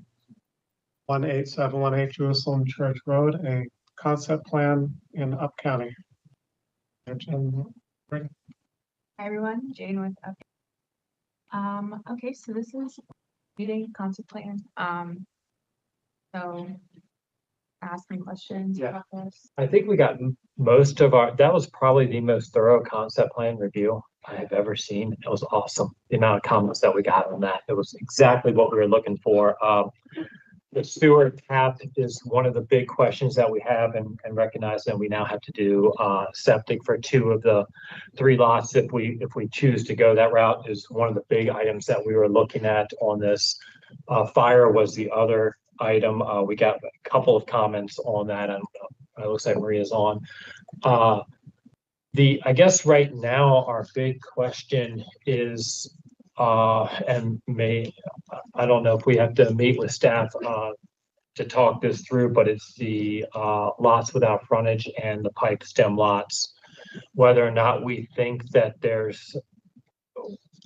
do we think that this is a project that we could potentially move forward with? I think that's probably the $1 million question on this, knowing that that's a planning board issue, but I guess more of a staff question. Is this something that looks like it'll be appropriate in the community? Is this, I guess, is really one of our big items on this project.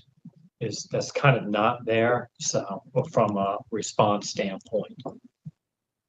Yeah, I think based on the zoning R200, based on the frontage and like that kind of weird 90-degree angle there. Yes. If this were to be subdividable, that would be the only thing. Okay. And I think so. Lot 3 is the flag lot, and then lots 1 and 2 are the lots. I guess that's what we were looking at. We can make it however we like. We thought that that made the most sense from a plan perspective. We looked at it from wells because we don't have public water, how much space we're going to need for those. We were not anticipating septic, but we can definitely look at that. We're just trying to figure out if that's something we should pursue, or should we possibly stop now? Is where we're trying to head with this to get more lots in the county. It looked like it was, I mean, it's R200 zone. So, and these were about 2.5 acres, 3-acre lots that we were looking at. It looks like it fits within the community. So, we zoomed pretty far out. I was like, oh, it looks like, so that's kind of one of our big questions that we had still on this. Does it look like something that's workable? Yeah, I think it's workable. Obviously, I think we need to look at the 80-foot setback thing a little bit, or BRL a little bit more, make sure we're on the same page. Yeah. I think we got room to make all those things work. Yeah, I mean, the house on, I believe it's on steep slopes, that.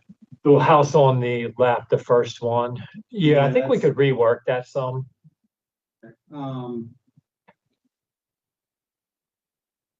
We are not opposed to be looking into the septic out here.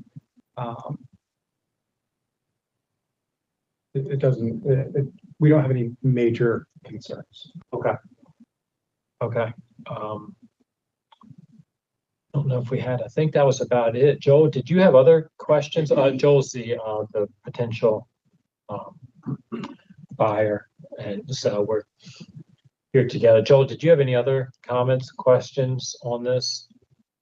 No, thank you, Mike, for presenting, and my compliments also on the review process. I want to share, this is my first time going through this, and I'm just utterly impressed. I wish Frederick County did something like this. So thank you guys. And that's where I'm speaking to you from. No, I think, well, there was a mention of setbacks, Mike. I'm not sure I followed what that was, but you seem to think that that was workable. Yes. Yeah, Okay. Flag lots and lots without frontage have a little bit different setbacks so that we're not perceived as being in people's backyards, I guess, is if you want to kind of look at it from that perspective. So Gotcha. One extra element of the 80-foot setback that I believe we can meet with what we have. Okay. And I think that would be consistent with how people would want to live. So that's no disagreement there. is it true that in any case, there will be a cistern for firefighting? Marie is, I believe I saw her on the Yeah, I'm here. logged in on this. Can you hear me? Yes. Yes. So the code was changed last December of 2024. And as of now, for new subdivisions, yes, an actual water supply installation would be required for this if you can't find something within 2,200 feet measured as the truck travels. So I guess one question would be, if, Mike, if you go down the septic route, would you be looking to do septic on all lots? We're still proposing one sewer. We one might keep, sewer. the tap is still out there, because there was a house. I don't think that tap was removed, as far as I know. And you are not proposing any public water.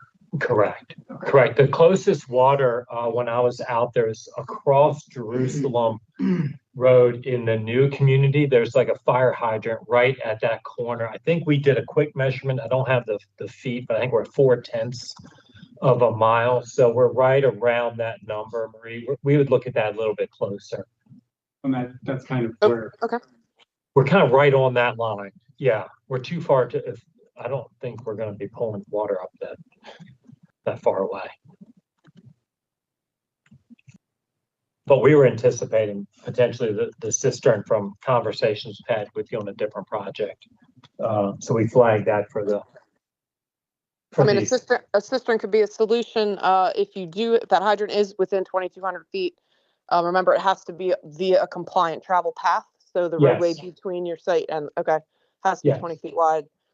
If you are beyond 2,200 feet, then you are looking to try and figure something out on site. Yeah. I think that was, yeah. Okay. Just for completeness purposes, I do want to mention Molly is the environmental reviewer. Right. Once you start looking into septic, that opens you up for, additional comments related to forest conservation. Yeah, well, I think we have two things right now. One is the flag lots, one flag lot and 2 lots without frontage, which is probably pretty big to on this. And then we have the septic. So I think if we did septic, then we'd come back around to forest and things. I did see Molly's comments on there as well. So about preservation and the steep slope where the one house was located. But I think we do, like I said, I think we have some wiggle room to possibly do this. So I think that's all we have. So I think you're correct, Mike. all right. Great. Thank you, guys. Thank you. Thank you all. Welcome.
Welcome back to phase 2 of DRC today.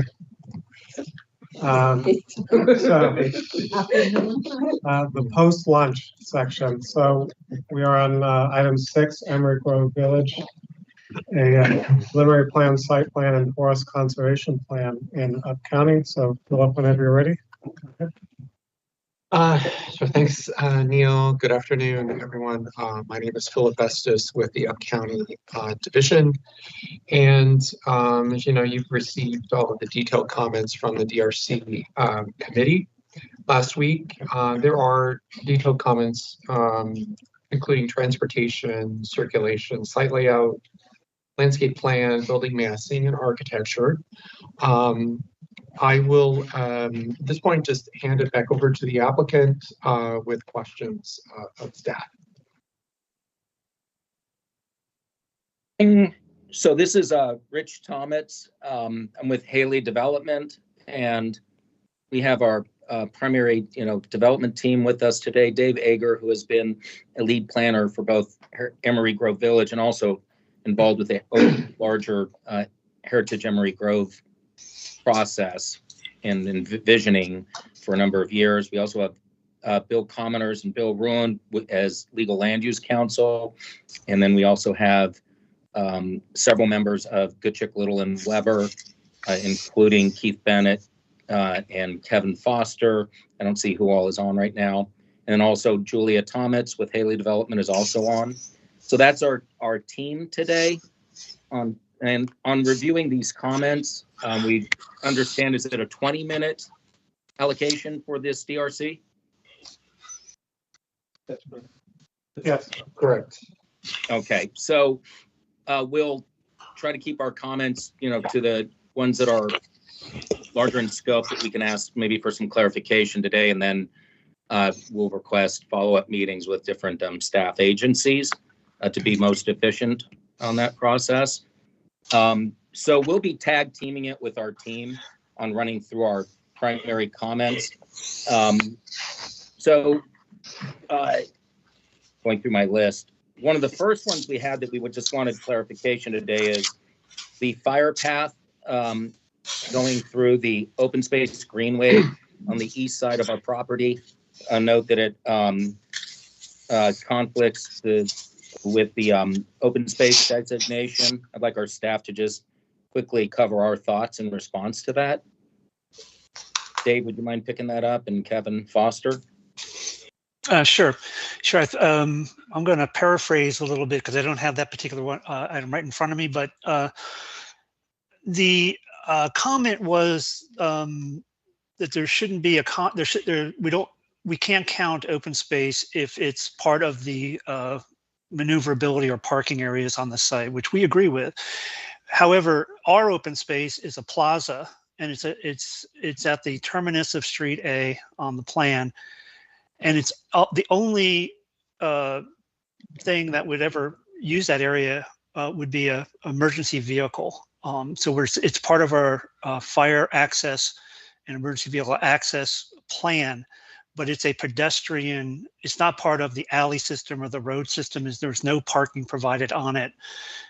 So we wanted to get clarification on that we believe it's part of the open space and not part of the vehicular or parking facilities. So that's the first item. I don't know if we want to discuss it or we go on to other items.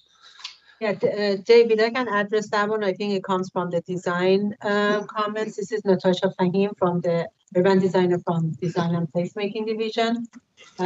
So that's our department's kind of approach that the public open space should be usable and functional for pedestrians only.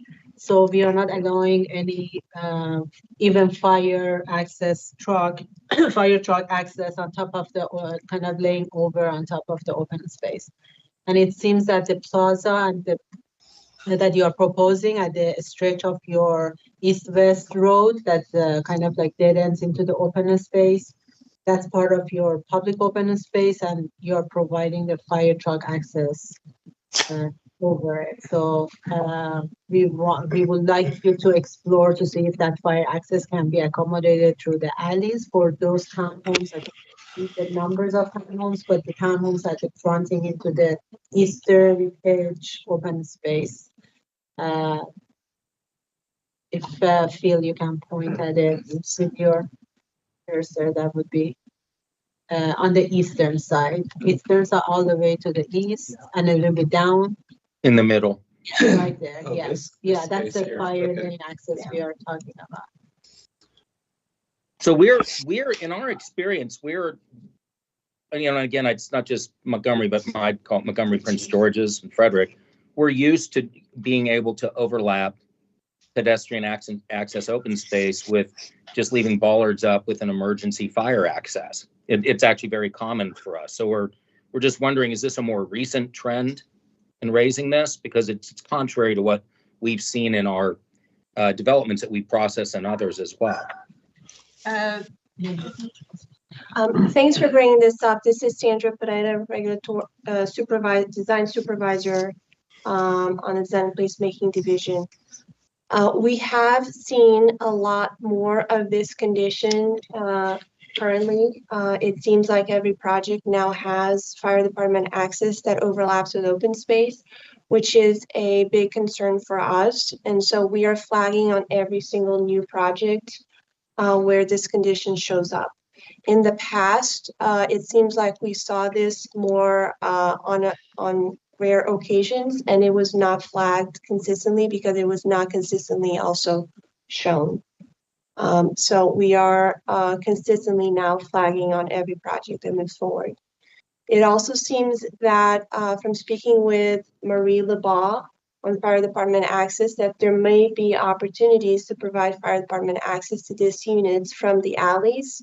And so that's what we really want to focus on and put our efforts on. I believe Marie is on the call and she can also chime in as well.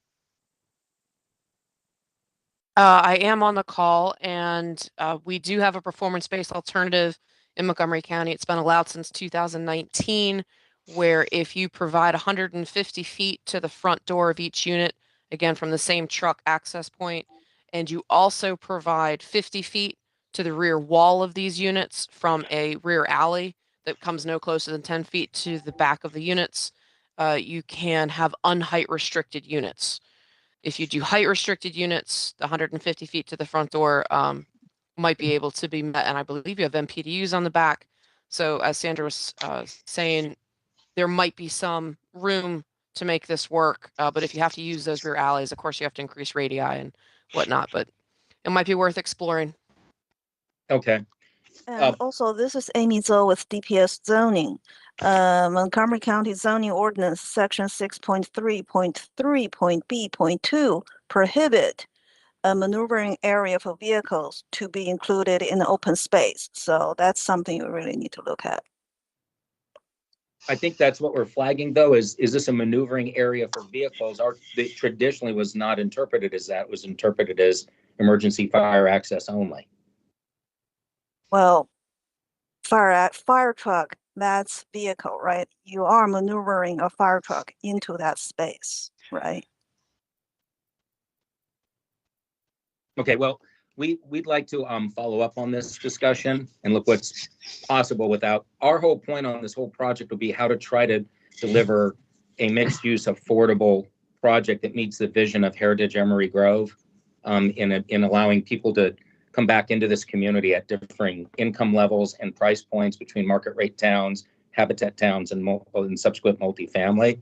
And we're very cost sensitive in what we're trying to deliver. And it's very important for us to be able to keep to the approved pre-preliminary plan and not have the comments which on their own have merit start picking away our ultimate density and viability. So that's going to be a common theme we'll have on all these comments. But we do hear the feedback, taking notes, and we'll follow up on it. I would like, this is Rebecca from DOT. I would like to point out that when you do a pre-preliminary plan, you ask questions and we answer them. And that's what that's what's approved. Just because you show a site plan or a layout and doesn't mean we have all the information to make that determination at pre-preliminary. And so this is the time when we give these comments at your preliminary plan. So these are our first round of comments for this plan as it sits today.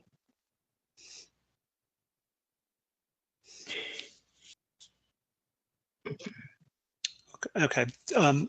In the, as Rich mentioned, we need a follow-up meeting with design staff because I'm not to spend the time now, but there are other comments that we want to discuss in detail with design staff. So Natasha, I don't know who the right person is to set that meeting sure. up. David, if you want to go through the lead reviewer field, and then through him, we'll be able to schedule a meeting. Okay, I had a little bit of an audio problem. Could you just repeat that one? Would you please contact Phil, the lead reviewer, and then through him, he will set up the meeting with all the staff. Okay, thank you.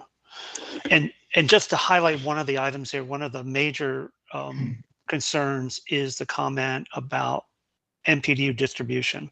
And that was one of the specific comments that we asked at the time of pre-preliminary plan. And the board concurred with our proposal to have them in single buildings rather than mixed. And Dave, there in the reasoning, because we're revisiting this whole thought process that went into that over 8 months, we requested to have MPDUs in sticks because the vision for this project with the church and with HOC and the other constituents is to have Habitat building the MPDUs using their Habitat program of building out an entire stick of townhomes. So we presented it that way, that they can't build 2 townhomes within 7, and that we would have a dispersed MPDU mix throughout the community, but we couldn't do it within the sticks. And that threshold question was a key binding element request for us in the pre-preliminary plan, and there was support for that. So this comment coming back is revisiting a key fundamental item for this project that we already took through under the binding elements of the approved pre-preliminary plan. Yeah, Rich, this is Natasha again, David and Rich. Thank you for bringing it up. I was part of that conversation that you had in previous application, but other staff hasn't been. So if you want to address that in the next meeting that we have, or you have justification for it, that it's been approved by DHCA, that it's okay to have all the MPDUs stick in one building, the design team will be okay with it. Okay, thank you, Natasha. Okay, thanks. Next item, real quick, is just clarification on the private road criteria and the prior planning board discussion about that. So there was a comment from Florence Dwyer about adding findings. We thought that we had that already done at the time of pre-preliminary plan because the board, found that the project met the requirements of 50.4.3.E.4.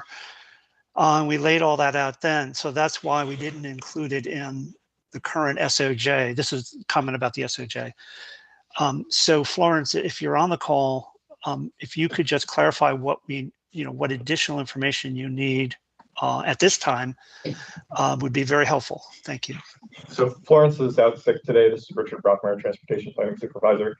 That the justification for the private road should be included in the SOJ, even if that was discussed at the time of the pre-preliminary plan, it should still be included in the materials for the preliminary plan. So we have a clear justification of why private road is acceptable here. And then I think some of her other comments about just making sure that we have the site distance forms and the road grade plans for those private roads. Okay, and so we clearly need laying out how it's, what would differ between a public road and a private road, that kind of information. Right. Okay. All right. Thank you. Thanks, Rich. That's all I had on my list. I think GLW had some items, maybe. Yeah, GLW team.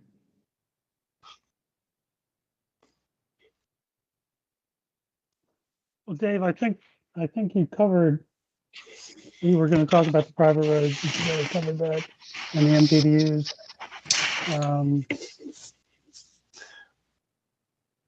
I'm trying to look down my list of what else. Well, if you while you're looking at your list, let me just, one that I thought you might talk about, but maybe I'll just bring it out. There was a question about improvements to radii and curb, and I don't have it directly in front of me who made that comment. At the time of pre-preliminary plan, the binding element, and I'm going to paraphrase, we submitted the resolution as part of the record. It said that our frontage improvements are limited to what's shown on the pre-preliminary plan, which are the 2 sidewalks, tearing out the existing sidewalks along Washington Grove Lane and placing new sidewalks set back from the road. There was the comment I'm referring to generally starts talking about ADA applicability and at intersections and at places that are not at those particular locations. In the context of Rich's comment about trying to keep this project affordable and meeting, our goal of delivering this level of affordability, we really, and that's why we wanted to get the LATR exemption. We really cannot, deal with significant offsite costs. So we'd really like to discuss that item with staff, the particular staff that brought that up. But that's one other item that we wanted to highlight. We really wanted to limit our improvements to that pre-preliminary plan layout, which is what the board found. Well, it's more that we want to. It's why we took it through the pre-preliminary plan, was to get a commitment and understanding of what the overall scope would be of what the project improvements would entail, so we could budget for them and make sure that the project would be viable before expending the next $250,000 of engineering and taking it through. So all the binding elements were critical for us on this project, including that one. So we'd like to follow up with staff regarding anything that's suggested for offsite, such as ADA matching ramps on opposing intersections or across an intersection, etc., all in that same theme. So Rich, this is Deepak with DOT. As Rebecca mentioned, all the frontage improvements, including the PED improvements, which is at the intersection, which was common from DOT as well as DPS, those are determined at the preliminary plan stage. It is not determined at the pre-preliminary plan. So if you look at my DOT comments as part of the pre-preliminary plan, I did say that generally those improvements are okay, but it will be finalized at the preliminary plan. So at this time, when you submit detailed plans, the frontage improvements, I had some minor comments along the frontage improvements, but as part of safety improvements for the ped-related safety improvements, we would like you guys to look at reducing the radius at those intersections and reducing ultimately reducing the crosswalk length at that intersection of Mid-County and Washington Grove. So we want to take a look at it. So I want, as mentioned in the comments, we don't want you to do improvements to the traffic signal, but just look at the curb ramp returns and see how we can reduce the ped crossings. Okay. Another major concern I had was regarding the slope easement, which I have been commenting on. I haven't seen anything that could impact your layout right on Shady Spring Road, which has been a comment since concept plan, and I haven't seen anything as part of the slope easement as well along Shady Spring Road. That's something I need to see before I can give you a final approval letter. Mm-hmm. Understood. So your layout is not finalized until I see that slope easement plan as well. I just wanted to make it very clear that the slope easement plan needs to be submitted. Deepak, we'll provide you with the information you need.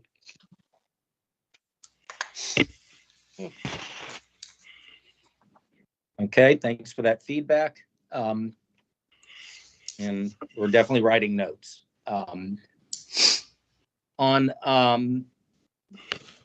architecture, we'll have a full follow-up on architecture with urban design as a follow-up meeting. So I don't think we need to cover any of the architecture today. What else? I think we're the almost same done with those additional units. We'll talk with staff. about Oh, that. so yeah, so the additional units, I don't know if that was Natasha or who had that. Yes, Rich, it was coming from the design team. Yeah. So at the previous application, you guys have two additional townhomes that they are kind of like framing that eastern open space that we were talking about. Yeah. So those have been eliminated in this application. So we just want to know why. Because It now was- the public open space is exposed into the alley is exposed into the public open space. So we want Well, to that see. was, so Natasha, that was actually a result of me meeting with the neighboring community, doing a, neighborhood meeting. I just always do whenever someone reaches out to us. And notice that was a pretty decent sized specimen tree right on that edge. Kevin, I can't remember what kind of an oak it was. It's a white oak, but it sits right on the joint property line And between our it's a property and the biggie. towns. It's a biggie, and its drip zone's a biggie. So that really, and then Kevin came out with me and walked the property edge, but we really just looked at it and said, what's the reality of this? And between urban design, layout implications, economic or viability implications of not wanting to drop any units, but being able to preserve that tree.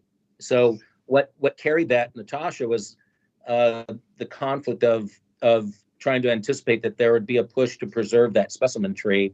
And it's a decent specimen tree in a nice location on the border. Is that Kevin tree and I just, located on the open space or it's on the other property on the eastern side? It's right on the property line.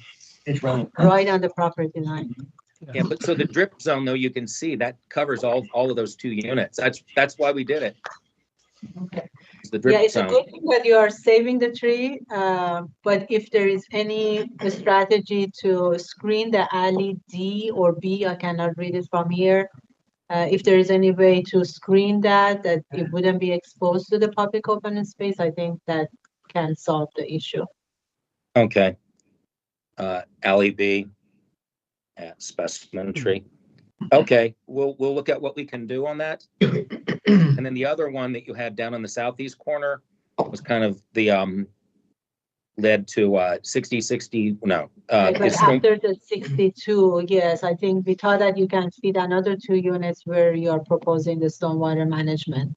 And that Right, kind well, of, there's also our only sewer connection and the off-site storm drainer right there as well. So it's really a utility issue that we're making all of our off-site connections there and really don't have any place else to run all those lines. So that's why there's no units in that form. okay, Yeah. so we can discuss those barrier further at our meeting. Okay. Be relocated or it is what it is. All right. Utility conflicts. We're almost out of time, or we're out of time. Sorry if we ran over. 20 minutes. It's a lot to cover in 20 minutes. Holy macaroni. I think that's it. We tried to synthesize our feedback real quick. Those are the primary ones. We look forward to working with the staff again. We thought it was a very collaborative effort in the pre-preliminary plan in looking at different policy conflicts or what have you. And we came out with what we thought was a good outcome. And so we look forward to the meetings that will be rolling out from this DRC.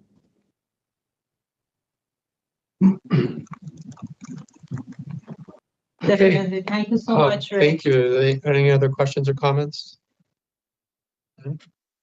Okay, thanks, everybody.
100 Shady Grove Road, conditional use and forest conservation plan in Upton County. Thank you, Mark Beal, Reor. This is for the conditional use for the Dash and gas station on Shady Grove Road. I don't think there was any major comments, so I'm just going to turn it over to the applicant team and let us know what your concerns are. Thank you. And you guys had a long day. I appreciate you taking the time. We basically have some clarifying questions, and we suspect we'll need to have some follow-up meetings and talk further about whether we can just do it next week, during that time frame. Okay. And I'm just going to go through. Thank you so much, Mark, the way you summarized the comments. That was really helpful. I see that in one place. Thank you. In terms of landscaping, I don't know whether Kevin Foster is on, but mitigation trees, we saw that comment in terms of what we could count and coverage, and we will update that information. I actually was curious, is there something specifically in the code that says that you can't count the mitigation trees through canopy or green cover? Is that more policy, or do you know? Or you can get back to me. Okay. Off the top of my head, no. I just I can pick that up for you. Okay. But no, typically we don't. It's kind of a squishy double dipping situation. Okay. Yeah, this is Amy Lindsay, Regulatory Supervisor for Environment and Climate. That is 100% consistent with the way mitigation trees are handled. These are supposed to not be used to meet your standard landscaping requirements. They are to mitigate for the loss of specimen trees. Okay. All right. Well, we're looking through that, and if there is any just code section, that would just be helpful just for future reference. Okay. So just moving along, on Florence's comments, most of these things will just be circulating back over to you. Cross section will provide truck turning template. We actually have prepared, which we had not included it, so we'll make sure we include it. One thing we did want to talk about was there was a comment about removing the median on the street and extending the curb on the property to effectively narrow the pavement width. And this is something we can have further conversations about. But the median in that private area is actually controlled by others. It's not just controlled by the applicant. So we don't have sole discretion to decide whether or not to do that. There are also some limitations in terms of just overall use. It's used by multiple different users out there, including Carvana and just large trucks. So we're basically going back to look at it. And so we'll have further conversation about it. We don't know any of that information. Florence and I talked about it, and the median seemed pointless because it doesn't limit anybody's vehicular. So the thought is that if you could widen your curb, and so you have a very sharp or drastic coming in, that right at the intersection. So there's the crosswalk, and then your curb goes to line up with the other curbs. So the thought was maybe you just remove the median, and because it was an access, and I understand that I just see this, so I don't know what's going on. I assume that, and it's just an access control. So my thought is that if you could potentially just widen out that the median that you're reconstructing, remove that, and then it'll align better with the other one, so it's not so drastic. I guess that was my only point. Yeah, I think we can write more into it. I think you had some other comments on the apron and stuff like that. We could, I think we'd have an offline conversation to walk through some of that. There was a comment from environmental about considering narrowing the drive aisle behind the mitigation trees to allow more space for trees and show wheel stops. And we just wanted to make sure we were clear on where you were talking about. Maybe someone can point. Sure. So where the drive aisle is, where it gets where it gets kind of fatter there, is where those parking spots are right where you're having your. You want to drive? Sure. So this part right here, where your drive aisle is wider than it is up here, and you have your mitigation trees along here and some other trees that you're using for shade cover. And if you could narrow this a little, you'd have a bit more space for trees, soil volume, their success. Wheel stops would help protect some of your shade trees and your mitigation trees from people just kind of driving right through into them. So that was just to explore that because it'll help set your trees up for success. The wheel stops and some other things we definitely can do. Because of the car wash and kind of the activity there, it's kind of purposefully that width to basically allow, ensure that there's kind of safe circulation over there. But we can kind of show you what we're thinking and the whys and follow Well, up. we're just looking at how much narrower the entry area is. And well, so right there, those are vacuum spaces, right? And so people will be basically standing behind those vehicles, cleaning out trunks, those types of things. Like she's saying, that you kind of are walking around them. It's not like a normal parking space. So I think that's why they're sort of inset in. Yeah, also, on one of the plans, it showed one of your trees being planted in the vacuums. That would be a problem.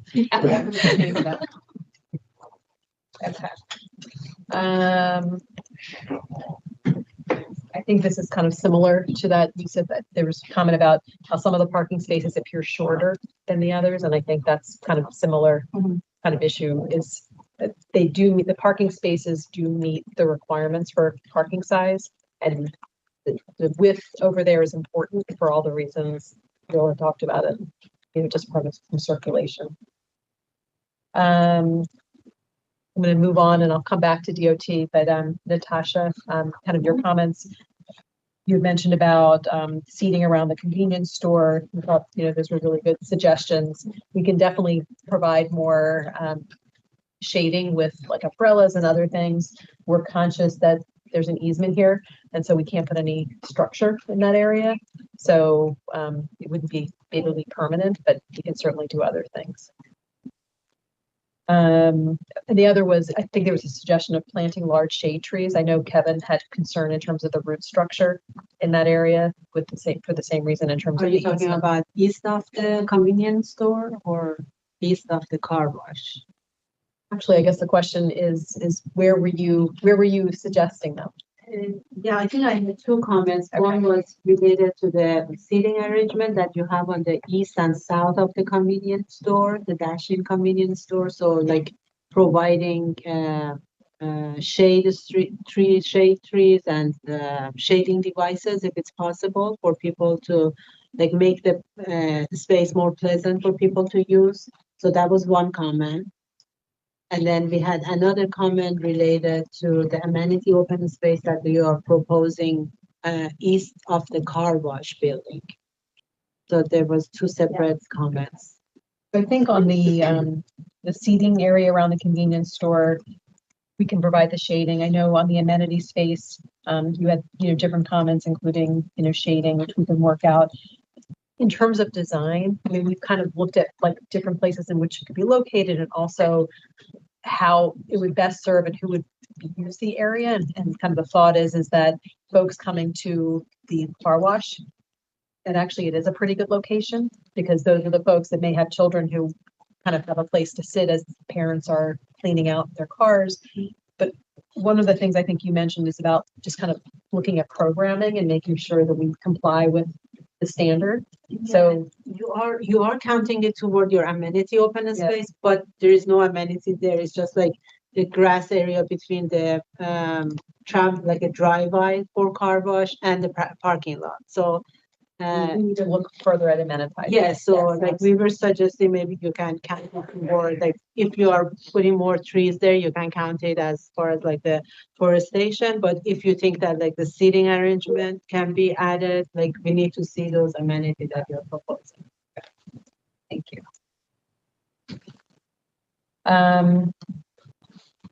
Switching now down to DOT comments.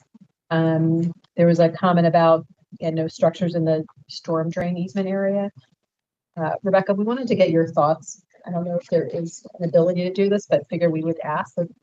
Oh, was this you? Okay. Sam can help me answer. Okay, thank you. Sorry. That's okay.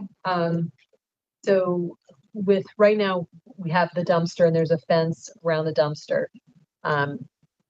Is there any like circumstance in which you would allow that to be located in there? In other words, for it not to be considered a structure for the dumpster? I mean, it depends. I mean, the dumpsters normally have enclosures, and enclosures normally have foundations and stuff like that. So those are typically considered like structures, private structures. Is there certain thickness of pavement that where you get where you get to structure? That's up to the structural design of the enclosure. So, yes, but what we do now is the defense itself is louvered, so there's hardly any window turning them, and they're bolted on to the concrete slab. They're not is it slab or like asphalt? No, all dumpsters must sit on concrete because the truck would deteriorate the asphalt and create rutting. So we pave it out. And in that paving, it's 8 inches. And 8 inches of asphalt to handle the truck.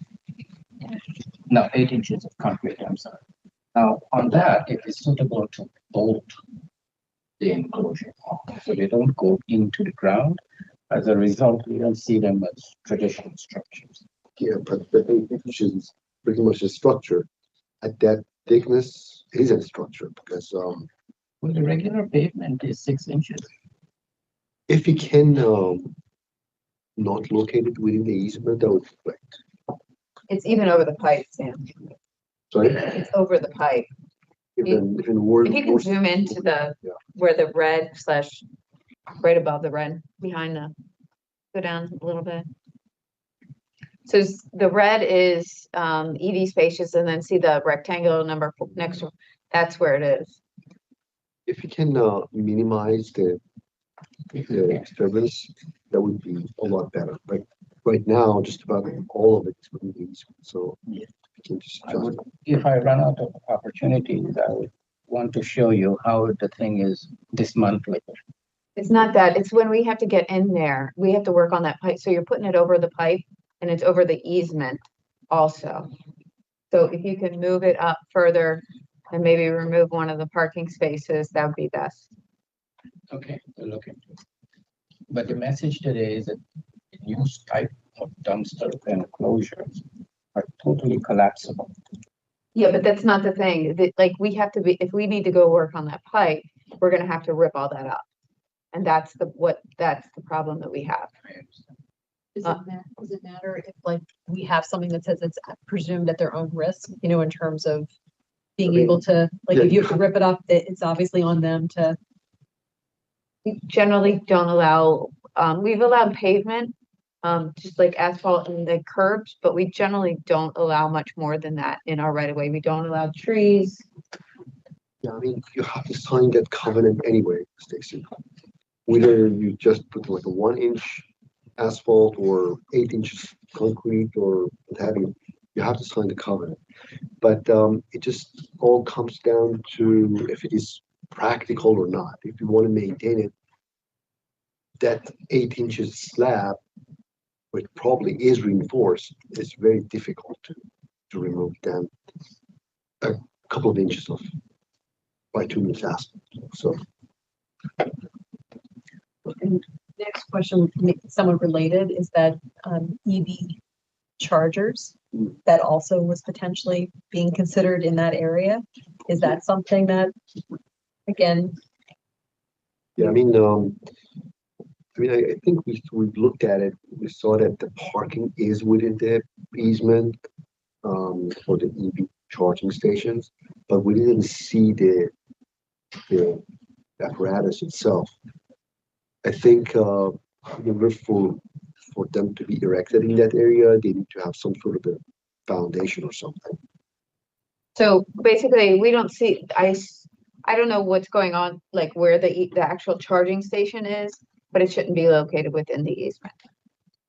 Is there anything else you want to explain in terms of the EV and how those are?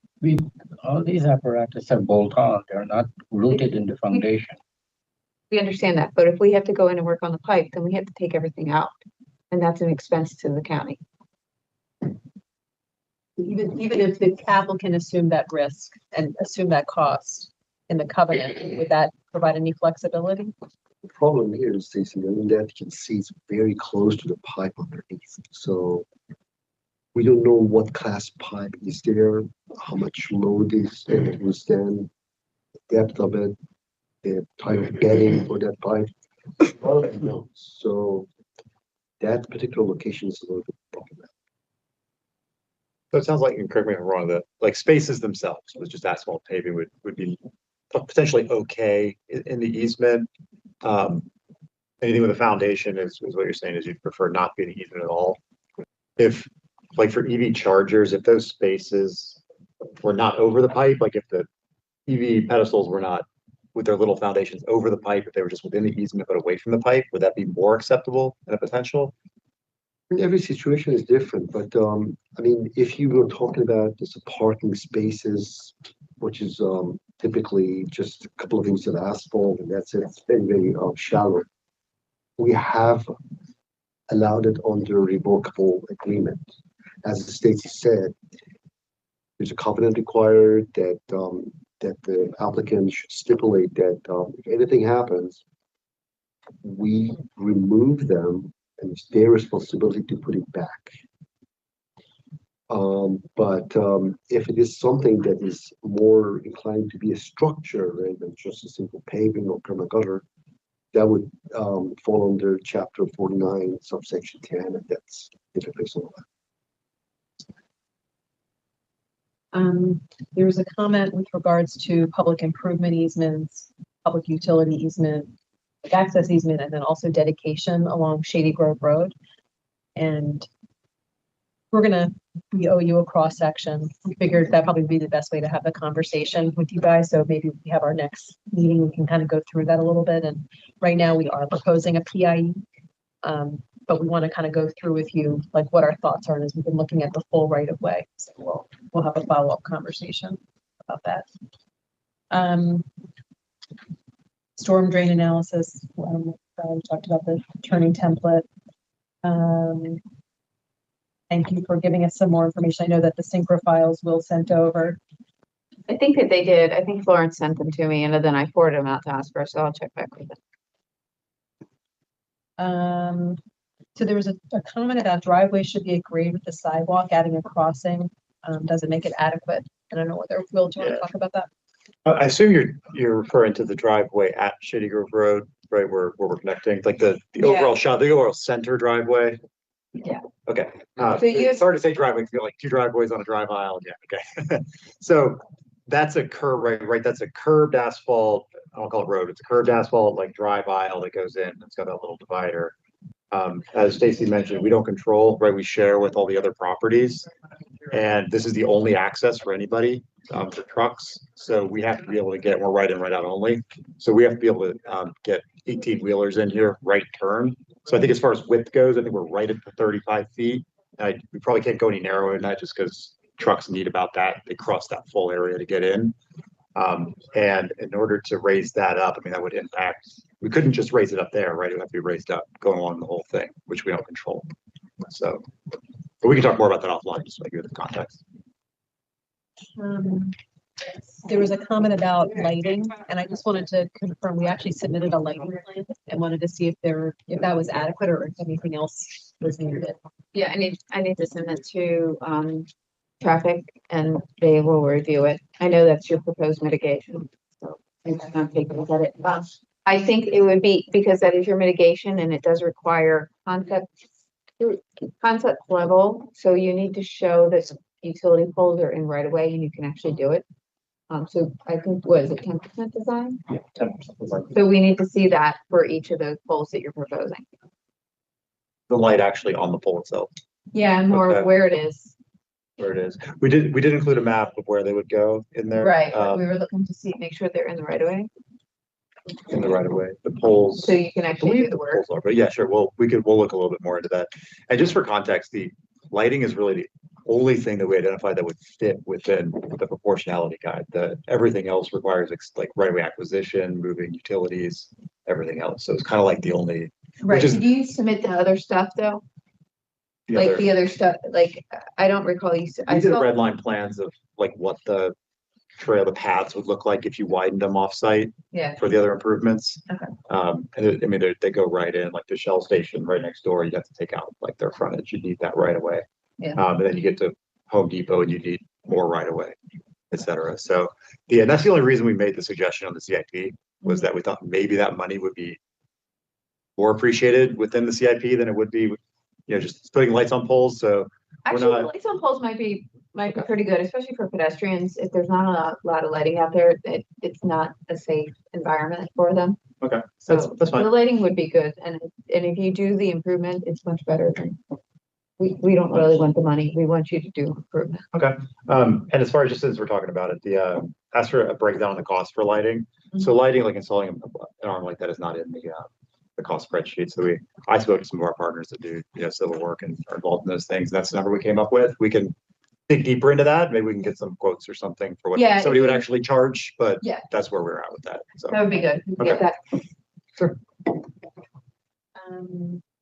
There was a comment about left turn storage at Choke Cherry. And again, I think it goes back to Will's comment about proportionality. Yeah, so I mean, I studied that intersection extensively with the Shady Grove Innovation District years ago. And they do have improvements that they're supposed to do at that intersection. We did not wrap those into the study since they're not at that level of development by the time we're done, but we did have to take their trips into account.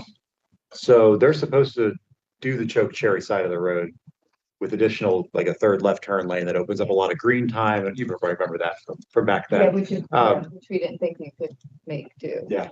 But so for the left turn, again, we get back to the proportionality aspect of it. Like even if, and acknowledging there's a left turn queue there, but with the $140,000 or $124,000 it is, there's nothing we could do on Shady Grove Road. So.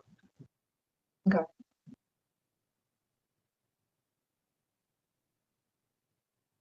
Discuss the apron, yes. Yes, it did. Um.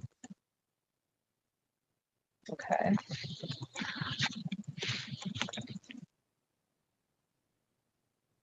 I think, Will, you provided some information about why the ramp area was excluded, right? Related to the, GIP. And I think that's actually everything. Anything, anybody have anything else?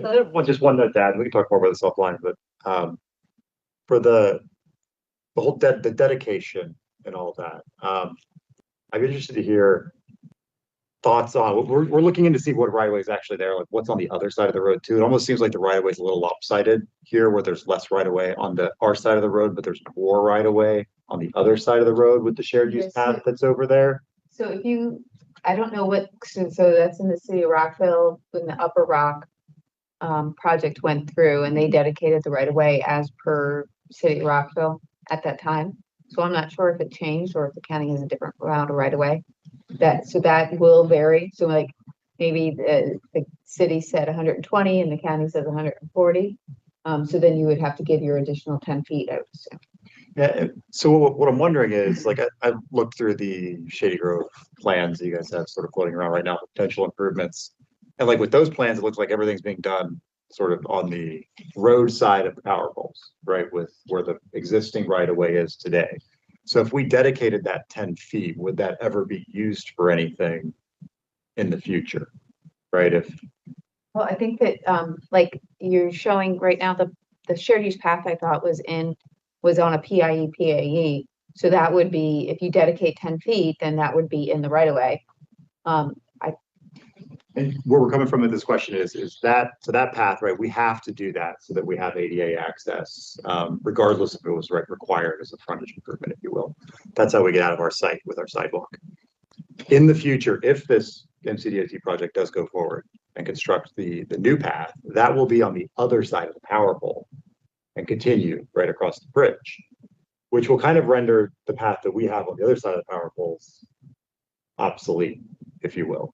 And so at that point in time, that could be reverted back to green space or something like that once the full shared use path along Shady Grove is there. And if it gets dedicated, then it's just sitting there as dedicated land that's never going to be used. And nothing's available north or south of it to do anything with either. So kind of wondering, like, does it make sense to get this one section of right of way dedicated if no right of way is going to come in adjacent to it and it's never going to be used?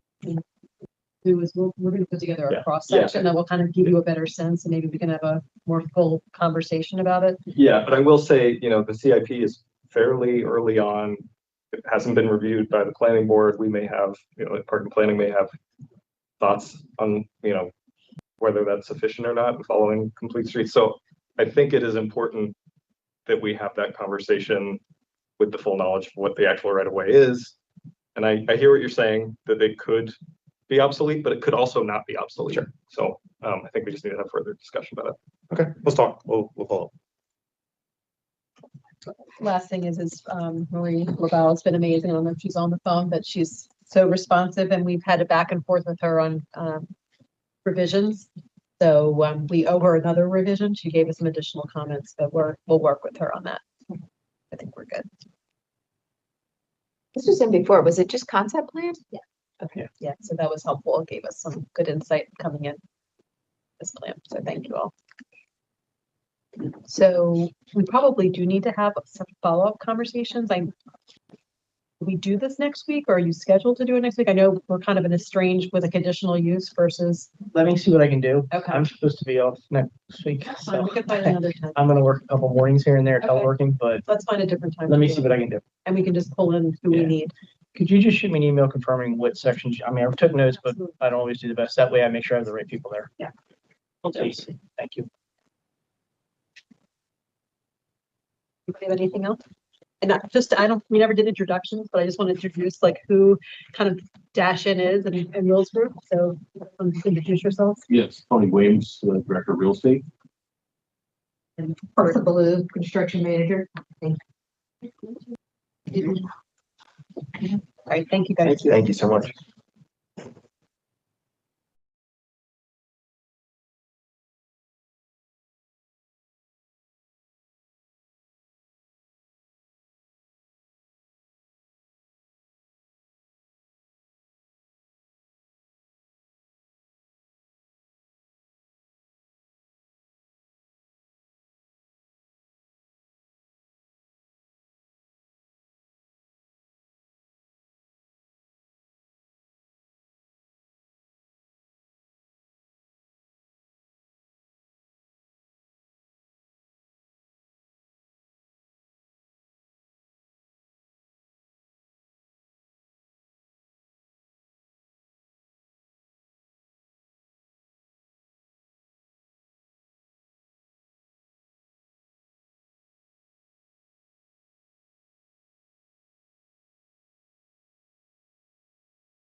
is a administrative subdivision plan for 21927 Greenbrook Drive in Up County. Take it away. Hi everyone, this is Jane with Up County. I believe our applicants have not gone through this process before, so just to explain a little bit, this is a meeting for you guys to ask any questions. If you have any about any comments anyone made, we will be available to answer for you.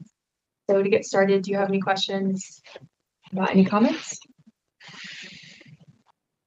Hi, how you doing? Fernando Benitez here with also Micaela Benitez in attendance here virtually. Yes, we do. I do have some questions on the comments, some more so clarifications on some of the comments. Yeah. Okay, do you want to get started? Sure. One of the main comments I have is on, let me get to comment number. It's regarding the transportation comment for the 74 foot right of way. Is Rebecca on the call today? Yes.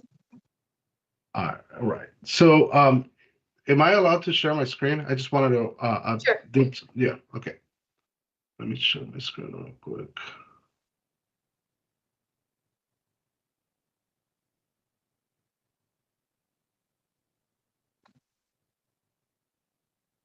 You know if you guys can see it. Yep. So, Rebecca, my question is, you mentioned that we have to accommodate for a future 74 foot right of way, correct? And was trying to kind of picture the cross section that of the road of that half of the right of way. Is this assumption correct? What I have here is basically going from center line of the road, 37 feet to one side basically, and then this line here representing here that represents the future 74 foot right away. From there, we do a 6 foot sidewalk, then 15 foot buffer for swell utilities, and then the remaining 16 feet is for future road width. Is that what the comment intended to show? Not really.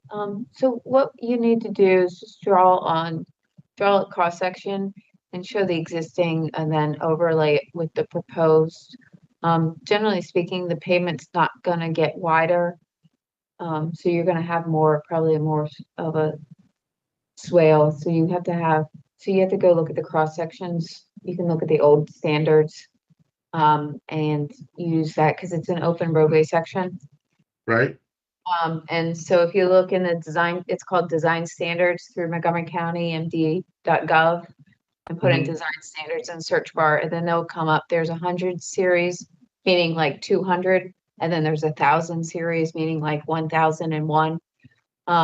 And so if you look there, you're probably, based on the classification of the roadway, you just need to provide a cross section showing it. And it's basically, you're just taking this plan view sheet, whatever the numbers you have here, and just showing a cross section of the road within the pavement section. And then right away, generally speaking, we do ask you to comply with today's standards. So that would be a 74 foot with a sidewalk. But you can show the existing pavement section. We're not going to ask you to build anything.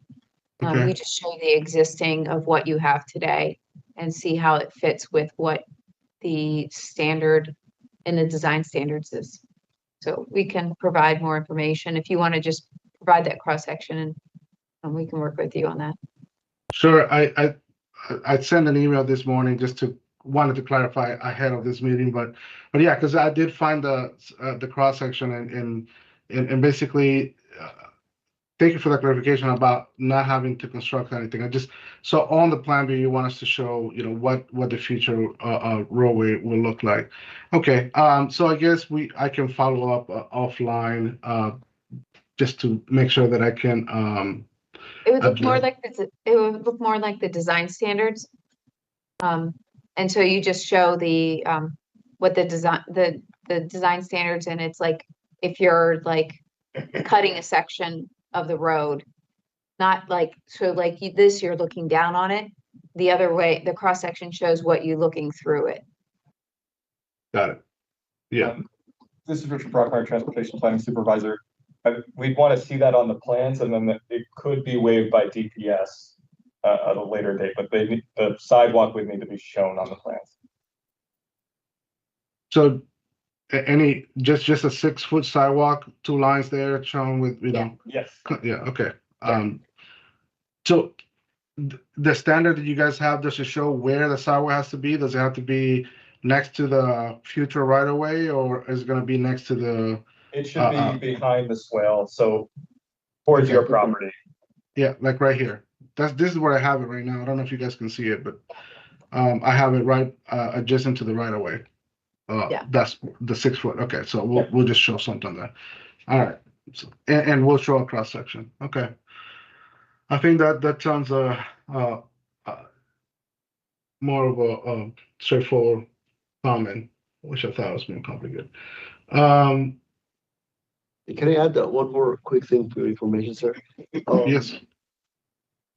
The grading of the right of way needs to be shown on the plan. What grading are you referring to? If you look at our standards, the one that Rebecca just mentioned, there Uh-huh. are a section, and then based on that, you put your own section on the plan. But what you're showing on the plan view should follow the section that you will show on the plan. So, pause a second there. What we're showing right now is existing, right? This is what it's there right now. And the proposed right-of-way section kind of mimics what it's there now. Because it's asking for a swell, for a buffer.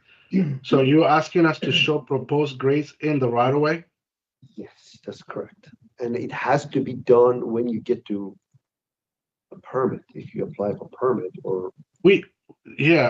That's what I'm a little confused, is we applied for the driveway entrance permit and DPS reviewed it, got the permit issue, paid for it, and all done.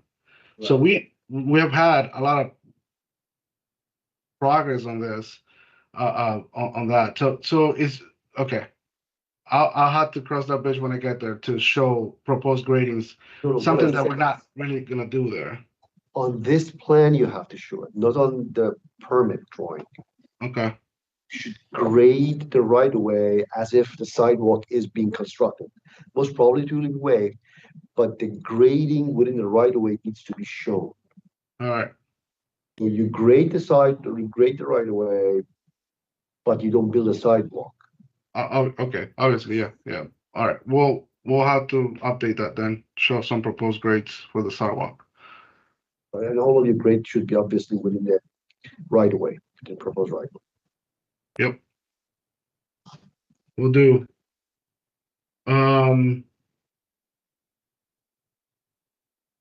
The other question I had is for the comment regarding the storm drain submission. The storm drain submission is required. Is that just to show that the swell can handle any runoff from the site? Is that what the intention is for that? I'm not sure what type of plan will need to be submitted. We have the stormwater concept and ENS control plans through DPS right now, where we're showing a lot of this information, and they're asking for conveyance and all that on the street. So how do we address that comment with DOT, I guess? So where does this drain to? There should be an existing culvert at some point, right? That swale must drain somewhere. Right, yeah, I mean, there's a pond down the road there, yes. It's a pond. I mean, you have to show if there's an existing culvert or existing system with that drains too, that you will have to do the capacity analysis for that. But you have to show us how far that is. If it's more than 500 feet, then we just have to show that it's more than 500 feet. You won't have to do any analysis. Yeah, but it's within that 500 feet, then you will have to do a storm drain analysis, existing storm drain analysis, to show that the pipe is adequate. Right. Okay, understood. But yeah, it's more than 500 feet down. If you're looking at the page, it's down here. So it's basically the storm analysis will be the conveyance analysis of the swell that has capacity to Yes. to sustain the, Yes. this new development. Got it. Yeah, Yes. okay. What you have to show us is that the culvert or the closed system is 500 feet or more, whatever the distance is. You have to show it. Yeah, we'll have to do a GIS map or something to show how far it is. It's like, yeah, several hundred feet down It by the doesn't. intersection. Yeah. Right, but what about the rest of the site? If the site doesn't drain to the swale. Must be draining somewhere. Yeah, so It's draining to a pond, but it doesn't drain to a closed system. Is that the entire site drains to a pond? Yeah, this whole neighborhood, it's coming down this way. At some point, this, huh? The back of the property drains towards the swale? This is 544, so most of the property drains towards the swell, yes. You have to identify the study points. If you have just one study point or two study points, whatever the study point is. You have to identify that. Yeah, and we have that in the stormwater concept plan. Yeah, the POIs. Right, but this is different than storm, so we need plans that say storm drain, and I understand you understand that, but so we're looking for where the site drains. So you look at the entire site, and we're looking for a drainage area map to show where the site drains. And so if everything's draining to the front, that's fine, but if some portion of it is draining towards the back or towards adjacent property, we need to see that as well. Understood. Yeah, and we do have a drainage area map. Like, okay. I understand what you're saying. What I'm trying to tell you is that we already have one for the concept plan, and so we will use that, and I can show on that same map how far the pond is, where it drains to downstream, which is more than 1,000 feet for sure. Who maintains that pond? Who maintains that pond? No idea. It is just down by the intersection of Greenbrook. Let me see. This is Mark Etheridge with Water Resources. Deepak, that pond on GIS doesn't show that it's in the DEP system, so I don't know if it's because it hasn't been as-built yet or if it's just not in the system, but it looks like a stormwater pond. Correct. I want to point out, though, that with DPS Water Resources, I cannot find an application for a stormwater management concept in our system. So I don't see that we have a concept for this project in for review. Andrew Kohler, are you on? Do you know anything different than I do? No, they've applied for a sediment control plan, but they got stopped. They need to come back and meet with me and set up a water quality pre-application meeting. And that's where we're at with it. There's nothing, like you said, no concept, no water quality inventory, no water quality plan submission to DPS that I'm aware of either at this time. Good. Just want to clarify. Yeah. Oh, yeah. And so just to add to that, Mark, yes, we did get a lot of comments on the stormwater plan though. So we understand we have to go through undercolor from the water quality plan, special protection area standpoint of view, but DPS has reviewed the plan at least 4 times already and has provided stormwater concept comments. Okay. There was an engineered sediment control. No, I don't know what you're talking about, unfortunately. Yeah, I mean, I have all the records of the comments and all that. Okay. So, yeah. Right. Yeah, that's just not to jump up and argue more, but it's that's the sediment control plan you had and you worked with Dennis on, but that's what stopped because you need to get this a buildable lot to move forward. Yeah, that's correct. That's different than what the water quality plan or water quality inventory will be. Yeah, that is correct. Thank you for the clarification. Yep. And there is a checklist as well on our website for the storm drain study. Yeah. Understood. Let's see. Let me see. I have one more.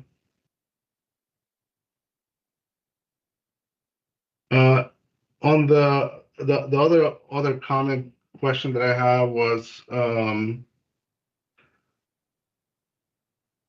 it's the fire access and the if the parcel existed as a buildable piece of land for one single family unit prior to 2010, current FD access code does not apply. What is can you elaborate on that comment?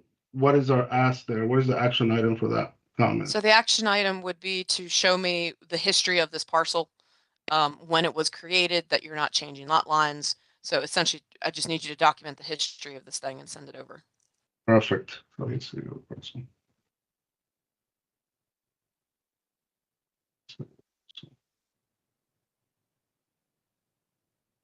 Okay.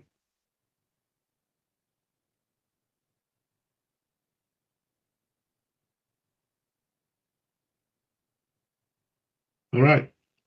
So we can also have a follow-up meeting after this, just to discuss more.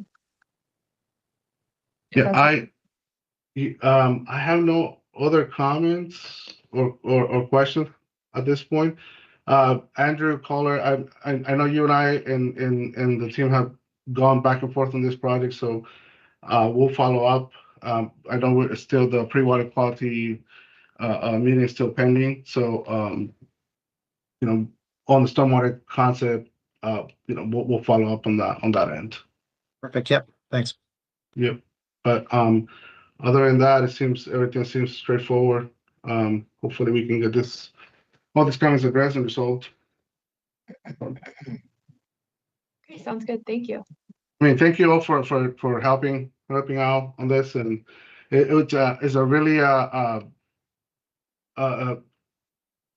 weird situation because the owner bought the lot thinking that they could build a house, and they went through I mean, the building permit was about to get issued. He just had to pay the permit fee and all this. Like Andrew mentioned, when they were doing the sediment control review, they realized the lot was not recorded. So here we are. We're going through this whole process. And thank you for helping out on this. Appreciate it.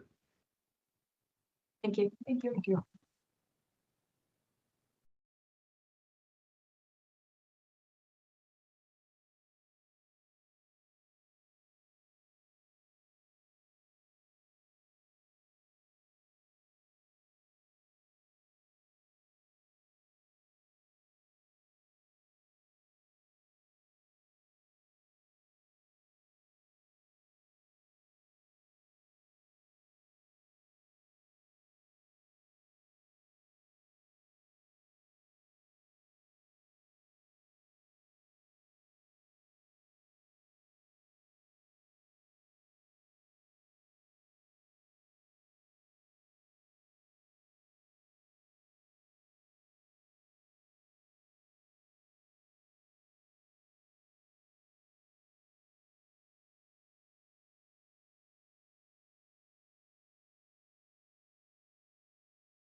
Dave's DRC.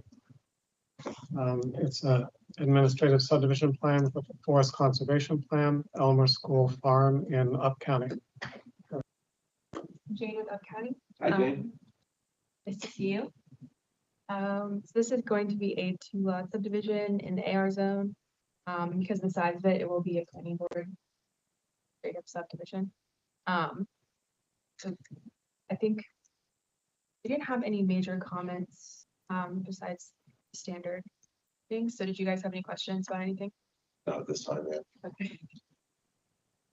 Did anyone have anything they wanted to discuss with the applicant? You have this line, we were wondering if we could maybe relocate the easement towards to the stream valley buffer, so that would make more sense for us to protect rather than just the forest right next to the septic field. Say that to me again, sir. We would like to see the easement covering a large portion of the stream valley buffer rather than just the forest right next to the septic fields. Does that make sense? Because when we create an easement, we want to protect multiple environmental sensitive areas. And right now, that easement is only protecting the forest. So that's clear, sir. On the forest conservation plan to the south, there should be a forest retention area for the entire project. That is correct.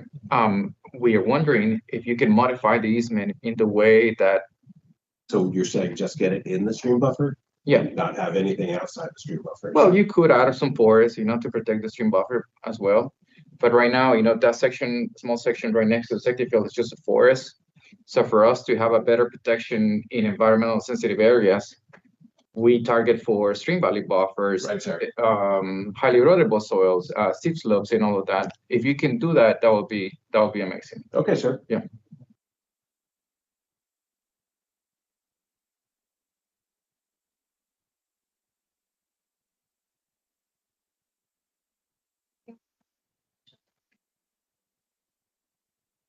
Actually, you have the whole group here, so no other questions? We're just grinding, yeah. So Okay. I don't have any questions. We've gotten great feedback from people. I've gotten feedback from Marie. Dave knows what our issues are. We are good to go, if you guys are good to go. Awesome. Thank you, guys. That's it. I want to have quality time with you. I'm getting cheated. You guys just trying to get me out of here. This is horrible. I'm trading by the hour. You're happy.